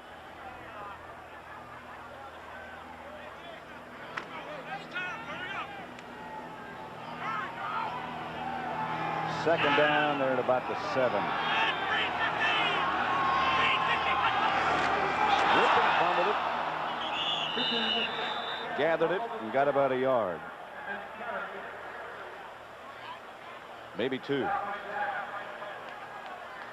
You know, these Redskins have so many ways to beat you. If the running game doesn't go like it hasn't gone today, they have the passing game. If that doesn't go, they have the running game. And the only way they ever get stopped is kind of stopping themselves. Last week they had like 4 or 5 fumbles by the quarterback. They had some exchange problems. Russ Grimm was playing in there, and they still have some of those things that will stop a drive once in a while. 4:34 left to play. Redskin timeout. They have 2 left as Rippon goes to check with Joe Gibbs. Atlanta Braves play the Pittsburgh Pirates. 3rd and goal.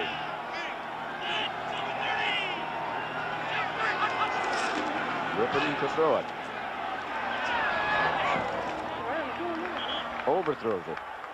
Intended for Sanders. And that was just good pass coverage here. He had 2 receivers, one just inside the goal line and Sanders deep. I think what he did is neither one of them were open. They were both covered well, and he just threw that ball away. So Lohmiller with Jeff Rutledge holding from 23 yards out. And good again. 4:26 left to play. Redskins 20, Bears 7. You know, Chip Lohmiller's been punting so well. John Brandis is the snapper. Jeff Rutledge is the holder, and they all work as a threesome. Now Brandis can snap that ball so that it comes in to Rutledge, so that the laces are up. You see, the laces are up, so you don't have to turn them. One thing you never want to give a kicker is the laces to kick. And Brandis is such a good snapper that he snaps it to Rutledge, and when he gets it, the laces are always up, and then when he puts them down, the laces are always away from Lohmiller, and you never see any of that spinning that some holders have to do.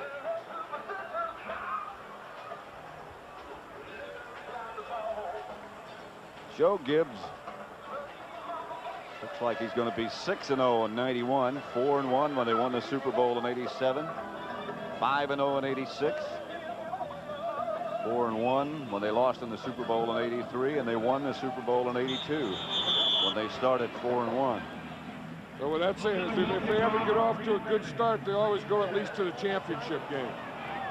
Bailey handles it about the 6. To the 20. You know, I always knew about the Redskins offense and their, and their potent weapons, the things they could do. But the thing that impressed me that is making this Redskin a real contender is their defense and their special teams. They have really improved in those 2 areas. Well, when George Allen was there, that special teams were always such a big part of the Redskins. Now Richie Pettibone's defense and the special teams and the offense and all those weapons, they're pretty tough. Yeah, I would think right now, just watching, putting all those things together, that right now that they have to be the best team in the NFC. As we talked about Richie Pettibone being the defensive coordinator, That's Wayne Sevier. He's a special teams coach, and he's done an excellent job. Wayne Sevier goes all the way back with Joe Gibbs to San Diego State. Harbaugh's pass is complete to Wendell Davis. Caught by A.J. Johnson. No huddle. 11-yard gain and another first down.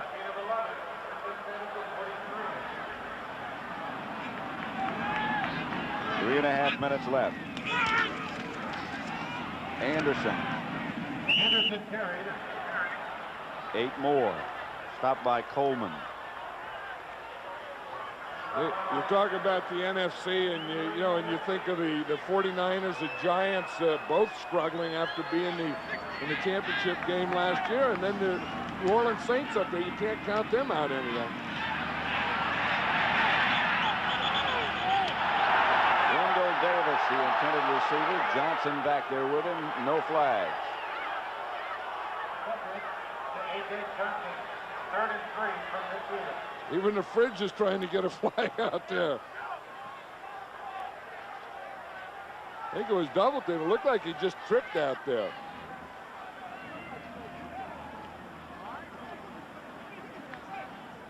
Hey, a good pass. He would have had a chance. There's no interference there. He just tripped. That's a clean play for the Redskins, but he did have a step on him. 3rd down, Anderson.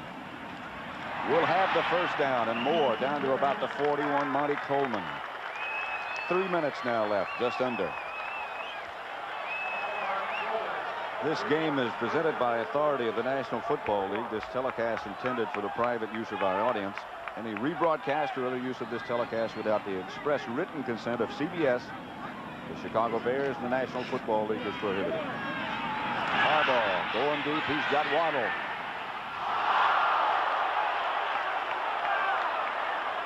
That was a tough one there for Waddle, because if that were in the open field, if he had some room, you would tell him never stop, because when you dive, you have to stop. And he dove for that one, but he was running out of end zone. So he had a tough decision there. If he keeps his feet and runs through it, he's going to catch that ball out of the end zone. If he dives, you see, that's what you don't want him to do, because when you dive, you stop running. But I think he probably had to dive, because if he would have run through it, he would have run right through the end zone. 2nd down.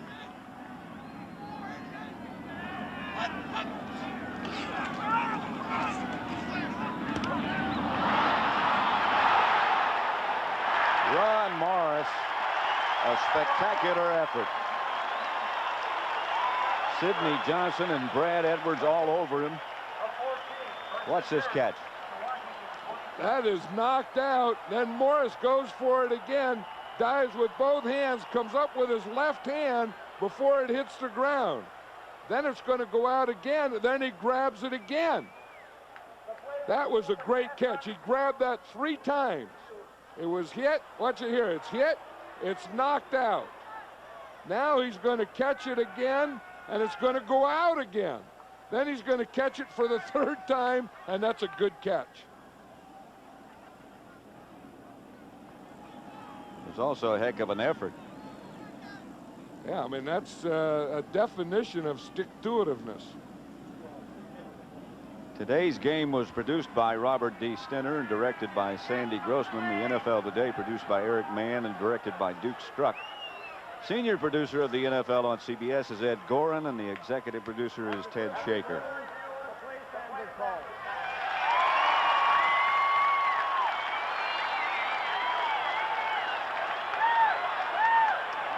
First down, Bears at the Redskin 27. Anderson to about the 25. 2-minute warning. Wilbur Marshall tripped him up. 2 minutes to play. It's the Redskins 20, the Bears 7.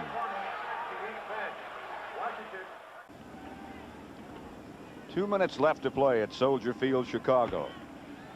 Washington 20, the Bears 7. 2nd and 8.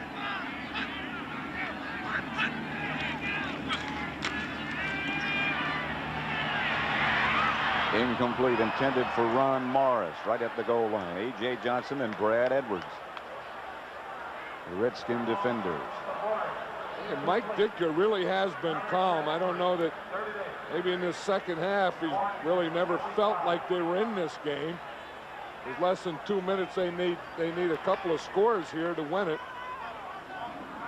Bill Gibbs looks very confident over on the other side. Third down.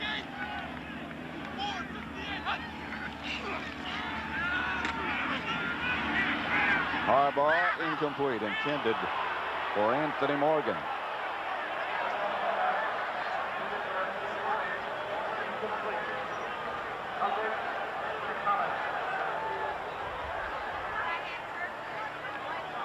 There's Matt Millen. He's still fired up. You know, sometimes you need guys like Matt Millen on your team just to give you that goofiness or that thing that, you know, I mean, maybe it's not leadership. It's a guy just marching back and forth and yelling and screaming and, you know, spit coming out of his mouth and making hits and stuff like that. I think the 49ers missed that.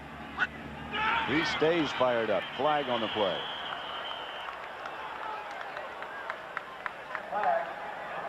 He said last night, he said, you got to get fired up and ready to roll. You know, that sounds like something Ball Matt start, Millen would say. Number 84 on the offense prior to the snap. 5-yard penalty. Reminder again, next Sunday at 12:30 Eastern Time. It's the NFL Today first, then New Orleans at Philadelphia, and Phoenix at Minnesota. The Atlanta Falcons will go to San Francisco. That's a change because the Braves are in the baseball playoffs. And they'll reverse that on November 3rd. Fourth down. Harbaugh. Incomplete. Intended again for Morgan. You know, it's funny on that baseball note and changing the place. You would have expected that, but maybe the Giants, you would expect the Giants to be in so they can't play. As the Giants and the 49ers both play at Candlestick. You know, last week we just saw Wilbur Marshall there. Last week we had Roger Craig and Ronnie Lott playing against their old teammates, the 49ers, and winning. And today we have Wilbur Marshall, of course, playing against his old teammates, coming in here to Chicago and beating them. That's the end of a day's work. That's what you do. Just kind of just empty it out. Empty out all the barrels.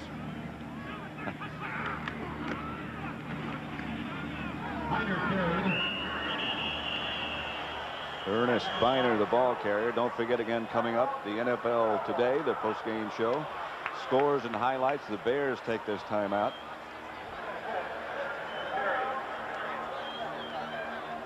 I don't know what the Bears are taking a timeout for.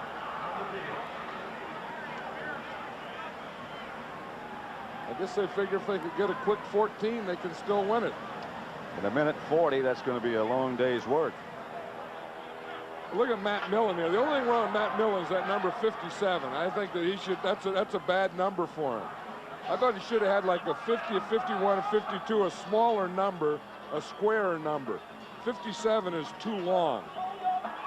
In fact, we talked about that when he went to the Redskins. He called one day and said, "What number should I get?" And I can't remember what number I said, but I know it wasn't 57. That's probably why he's wearing 57. But Matt Millen's a football player. I mean, you just, you know, a guy that enjoys it, loves it, plays it hard. Linebacker type, has all those qualities. Always has. That's Biner again. Dante Jones made the stop. 2-yard gain. Time out to the Bears again with a minute 35 left to play. There's a football player too, Jay Hilgenberg. Yeah, they started putting man over him, and then he had a little trouble. Then he started handling man, and then man stayed out there on the end where he belonged. Next Sunday on CBS, the undefeated Saints, off to their best start ever, take on Philadelphia. New Orleans' #1 ranked defense is led by their fierce linebacker core, all of whom were selected for last year's All-Madden team. Oh yeah, My name is Pat. When I hear you say, "Who done that?" I'm lean and mean. Known as Ricky. Mess with me, things might get sticky. If you don't know me, my name is Vaughn. To outsmart me, you better get up before dawn.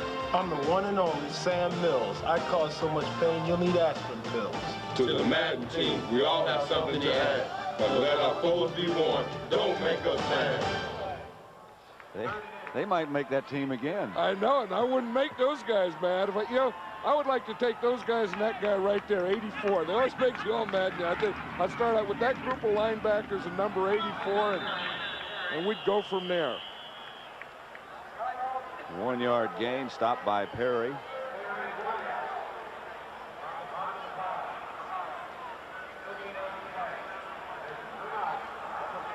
Those who made the playoffs last year, 1990, the Redskins off to a great 6-0 start. New Orleans 5-0, their best ever. Buffalo 5-0. Houston 3-1. The Bears 4-2 now. Philadelphia 3-2. Cincinnati, I guess the Giants and San Francisco would be the big disappointments. I think that's probably the biggest surprise. Is, I mean, Miami and Cincinnati, AFC 2-3 and 0-4. That's a surprise. But San Francisco and the Giants were, at the end of the year, the two best teams in the NFL. They played in a championship game, and now they're both 2-3. And maybe the best team in the NFL right now is this team we're watching today. Of course, what happens right now isn't the important thing. Bailey will return Goodburn's punt. To about the 43, stopped by Raven Caldwell. 32-yard punt, 8-yard return. Detroit making a little comeback now.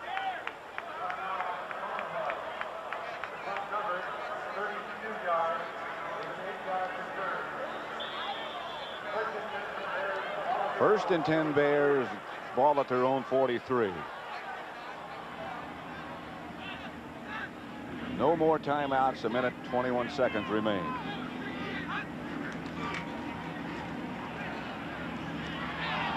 Harbaugh off and running. Enough for a first down. 12-yard scramble, stopped by Bobby Wilson. I think the game is kind of ending up the way it's been going the whole day, where either Harbaugh has been knocked down when he went back to pass, or he's been forced to scramble. Chased again. Pass almost picked off by Wilbur Marshall. Through his hands. Harbaugh has really made some bad passes today. I mean, he threw that one right to Wilbur Marshall. He threw one earlier to Gavea. I mean, this, he's going to want to forget this day. I think Mike Ditka's going to want to forget it. Or Mike Ditka's going to want him to forget it. Or he's going to hope that Mike Ditka forgets it. Which is not going to happen. No, this has not been a good day for Mike Ditka, Jim Harbaugh, or the Bears offense. Harbaugh almost has to run it again. To Morris. Morris down to the 20. 40 seconds remaining. Andre Collins made the stop. Van Horn is down back at the original line of scrimmage. He's had a bad shoulder. Both of them, in fact, operated on during the offseason. He's been holding a couple times today. He came out holding that left elbow. I don't know if he hurt that earlier and just kept playing or what, but I saw him a couple times, come off and holding that left elbow. He's really done a pretty good job against Charles Mann today. You think of, the times that they got there, and Mann was over the center. But I mean, whether it's Stokes or whomever out here, Van Horn has done a pretty good job. But it does look like it's either his left elbow or his left shoulder.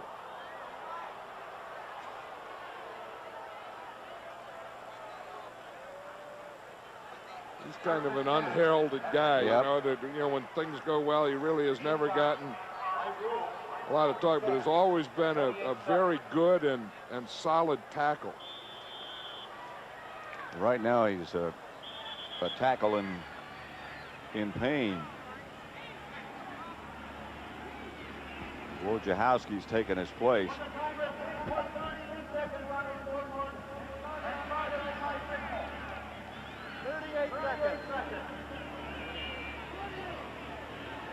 Setting the clock back. It had run down to 22 seconds. Now they've set it back to 38.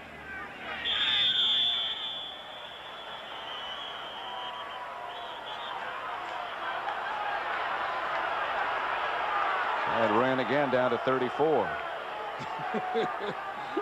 That's insubordination. I got to do what I told you, he's saying. Trying to get it. We'll get it right yet. You got it going the wrong way now. No. You know, one of the officials in this game, number 79, is Aaron Pointer, and he's the brother of the Pointer sisters. Oh.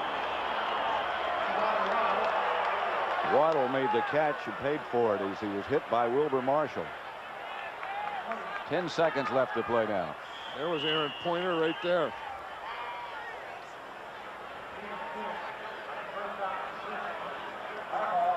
I remember Wilbur Marshall was here and playing for the Bears, and they had Singletary in the middle and Otis Wilson and Wilbur Marshall. I'll tell you, that was one of the best sets of linebackers and hardest hitting linebackers that I'd ever seen. That whole defense. Yeah, remember we did like 5 or 6 games, 7 games at the end of the season. We never saw a team score a touchdown against that 85 Bear defense.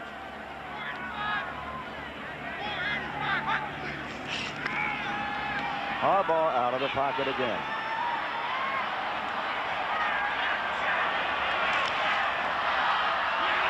Picked off by Wilbur Marshall after it bounced up into the air.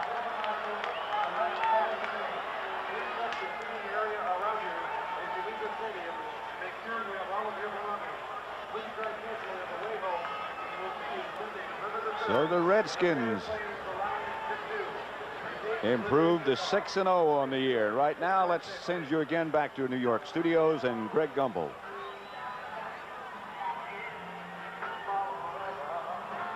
Six and 0 on the year now. Welcome back to our studio in New York, everyone. Greg Gumbel along with Terry Bradshaw, and you were saying in your own little individual power ratings that you figure the Washington Redskins is the best there is right now. Yeah, you know, they did something good today. They shut down the Bears in the second half. All right, Terry. Meanwhile, at the Silverdome in Pontiac, the Detroit Lions have come from a 20-3 deficit to grab the lead now at 24-20. Let's join Jim Nantz and Hank Stram at the Silverdome in Pontiac, where the Detroit Lions now have a chance to take the lead in the NFC Central Division. Jim?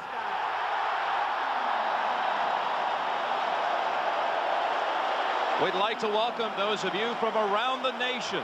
We have just witnessed an amazing comeback by the Lions.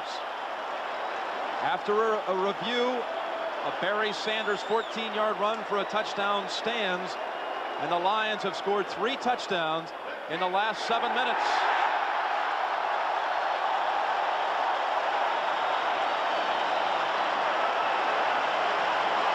This is just great running, fantastic running. Watch Barry Sanders. Look at him go through the cavity right up the middle. Look at him jump and jive and bake and shake, or call it whatever you want to call it. Look and go underneath 2 would-be tacklers and get the ball into the end zone somehow, some way. They reviewed it, much like they did the Cap Boso touchdown for the Bears against the Jets. That one was overruled. This one, they say, stands as a touchdown as the ball crossed the plane. A total collapse in the final half. All right, Jim Nantz, the Minnesota Vikings, keep in mind, have all 3 of their timeouts remaining, and the clock shows about 36 seconds to play. Amazing thing about this game, Barry Sanders was held to 45 yards rushing in the first half and has broken loose in the second half. Yeah, well, that's what happens when you're committed to a running game. You never give up on it, especially when you have the premier running back in the NFL. That's Barry Sanders. Big second half. Lions really proving a lot today. Well, and Wayne Fonz has taken this team. Remember, he was defensive coordinator. His players loved him. He is considered a player's coach, and this player's coach and his team are very likely now to be atop the NFC Central by the end of the day. We'll take a timeout and come right back.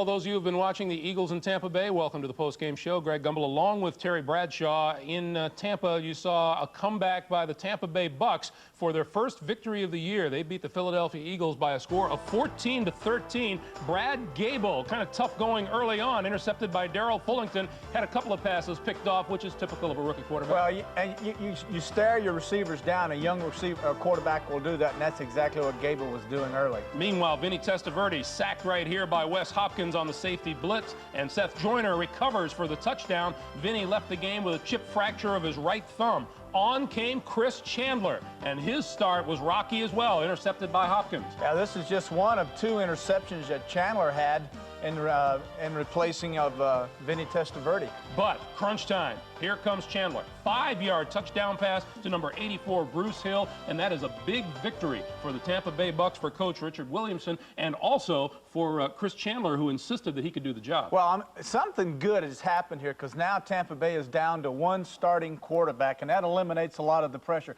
Chandler will not have to look over his shoulder. With Testaverde now with a chip fracture on his throwing hand, he'll be down, you got to figure 4 to 6 weeks. So Chandler now has this football team. It's his. That is a big plus for him. His number 7 of 11 for 109 yards and that winning touchdown as Tampa Bay gets into the victory column. The last NFC team without a win. They're now 1-5 with the win over the Philadelphia Eagles. Meanwhile, at the Silverdome in Pontiac, that is now a final score. The Detroit Lions trailed in this game at one point by a score of 20-3. They scored 3 touchdowns in a 7-minute span to win it. Jerry Burns looking on early. He had the advantage. Darren Nelson from 11 yards out to break a scoring drop by the Vikings that went 11 quarters. And then the play action, Rich Gannon. Yeah, play action's great as long as there's no blitzes. If you have blitz, you're dead, but plenty of time for Gannon to find Jordan in the end zone. And then here comes Rodney Peete. 16-yard touchdown pass to Willie Green, 20-17, and then Barry Sanders for 14 yards. This guy is amazing. Look how he stops, starts, gets going, gets into the end zone, and when you need it, he came through for you in the second half, and one of those Green guys came through again, Willie Green for the Lions. So the Chicago Bears, with their second loss of the season, the Detroit Lions go to 5-1 now, and they are the leaders in the NFC Central Division. Barry Sanders had 45 yards in the first half, ended up with 115, and the Lions are winners. We'll take a timeout and continue with more in a moment.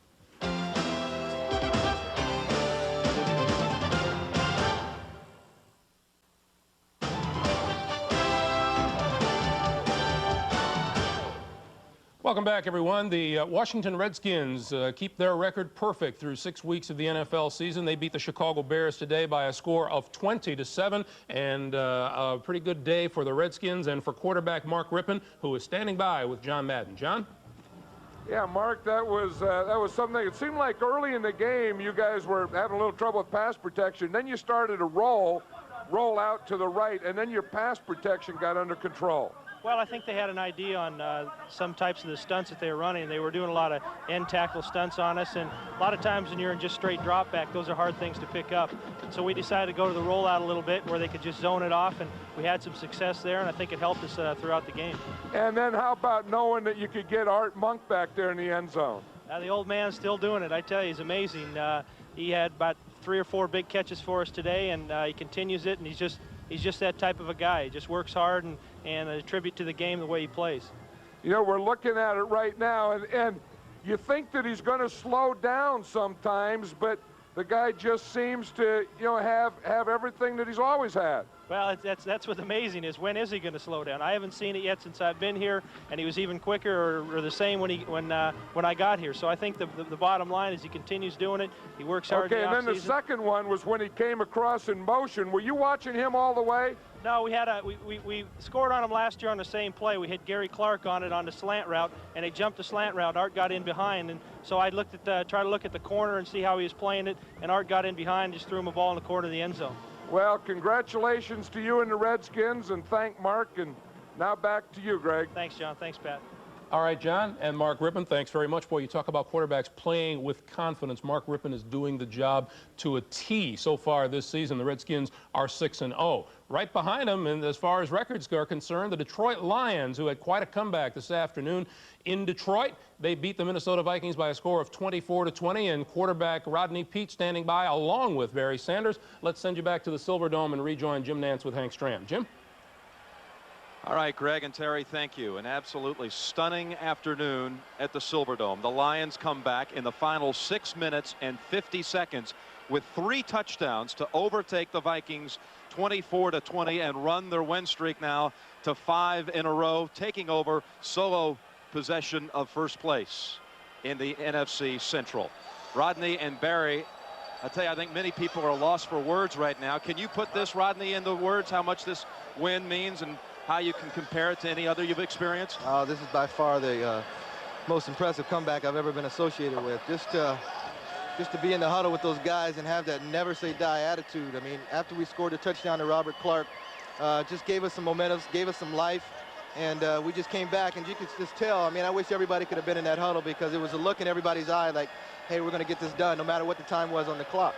Well, after the touchdown of 68 yards to Clark with 6:50 to go, the Lions recovered an onside kick. You came back, Rodney, and tell me about hitting Willie Green with the touchdown.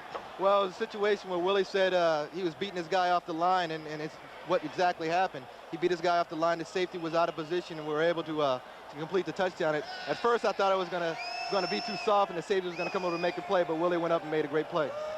That made it 20-17. Then the Detroit defense held, and Barry Sanders, let me talk to you for a minute. How about for you, Barry? How does this win rank with the ones you've experienced? It feels great. It's probably the best we've done all season, all the time I've been here. Just kept fighting and scratching. They played us hard, played us tough. The first half especially, we just came out and didn't give up, and that was the key. Barry over 100 yards for the 4th straight game, and here's the winning touchdown. Tell us about it from 14 yards out. It was a draw play to the left, blocked him well. It was an open seam to the defensive backfield. All I had to do was beat one guy. It was Joey Browner. A couple guys got a hand on me, and I was able to get on in. Guys, before we let you go, this was not sold out today. There were many disbelievers, even here in Michigan. What do you think now they're thinking? Any word for them? Well, me personally, we can't really spend our time worrying about what other people think and whether they believe in us or not. We know we have the talent to go on and be in postseason play, and that's all that matters. All right, Barry Sanders and Rodney Peake, congratulations on what was really a miraculous comeback in the final 6:50 of this game. The Lions have won their 5th straight. Wayne Fonts savoring the moment as the Lions take over first alone. Now let's go back now to Greg Gumbel in New York. All right, Jim, thanks very much. The Lions are on a roll. Do you think they want that bye week that they have coming up next week? Yeah, I'll tell you, isn't it nice? You know what they have going? Great defense, Jerry Ball on the nose, a quarterback really coming of age, 2 young receivers, a great running back. I mean, they're doing it all, and they'll pack that stadium. It's just a matter of time. All the scores and highlights coming right up. Stay tuned. That year they ended up 8-8. They are off to a 6-0 start again this year. You'd have to think they're going to do a little better than they did in 1978. At the Silverdome, we've been telling you about the Lions comeback, 3 touchdowns in a 6-minute 50-second span to come from 20-3 down to beat the Minnesota Vikings 24-20 and take over the lead in the NFC Central Division with a 5-1 record. And Rodney Peake, 281 yards and 2 touchdowns. In Tampa, the Bucs came from behind. They once trailed 13-0 to the Eagles, came back to beat Philadelphia by a score of 14-13. The rookie Brad Gable starting and being intercepted by Darrell Pullington. This is you expect, you know, a young guy doesn't see the underneath coverage as well, stares his receiver down. When he throws the football, you expect to have some interceptions. Vinny Testaverde started for the Bucs, had his problem. He's hit by Wes Hopkins here on the blitz, fumbles. Seth Joyner recovered in the end zone for the touchdown. Vinny left the game with a chip fracture of his right thumb. On came Chris Chandler, didn't start well. Wes Hopkins, 2 interceptions and a fumble recovery today. Picks him off right there, but then Chandler came back to get the game winner to Bruce Hill. When you play against Philadelphia and Bud Carson, the defensive coordinator, expect man coverage in the red zone. That's what they got. Hill gets inside on man coverage. No one's in the middle. Nice pass. Eagles, with their tough quarterback problems this year, fall to 3-3. Tampa Bay wins its first of the year in 6 tries. The Bucs are 1-5 with the 14-13 win over Philadelphia. In Milwaukee today, the Cowboys held on to beat the Green Bay Packers by a score of 20-17. Jimmy Johnson comes in looking for Dallas's first win in a long time against the Packers, and Troy Aikman got it started. Had just a wonderful game by Aikman. There you see Novacek, who had a career day, and now we're going to see the Packers come back. Green Bay's number 88, Charles Wilson, on the second half kickoff, flies 82 yards for the touchdown, and Dallas's lead is 14-10. Then Don Makowski, with the injured shoulder, signals the play, and Blair Keel from 16 yards out for Sterling Sharp. Caught him in the blitz, caught the Cowboys in a blitz. You get inside, there's a quick slant we saw that Tampa ran earlier to beat the Eagles. Now you see the Packers come back to burn the Cowboys with it. Dallas's first win against Green Bay in 7 years. Emmitt Smith, 122 yards, and Troy Aikman had 286 yards and a touchdown as the Cowboys won it. We'll take a time out here and come back with more scores and highlights for you in just a moment.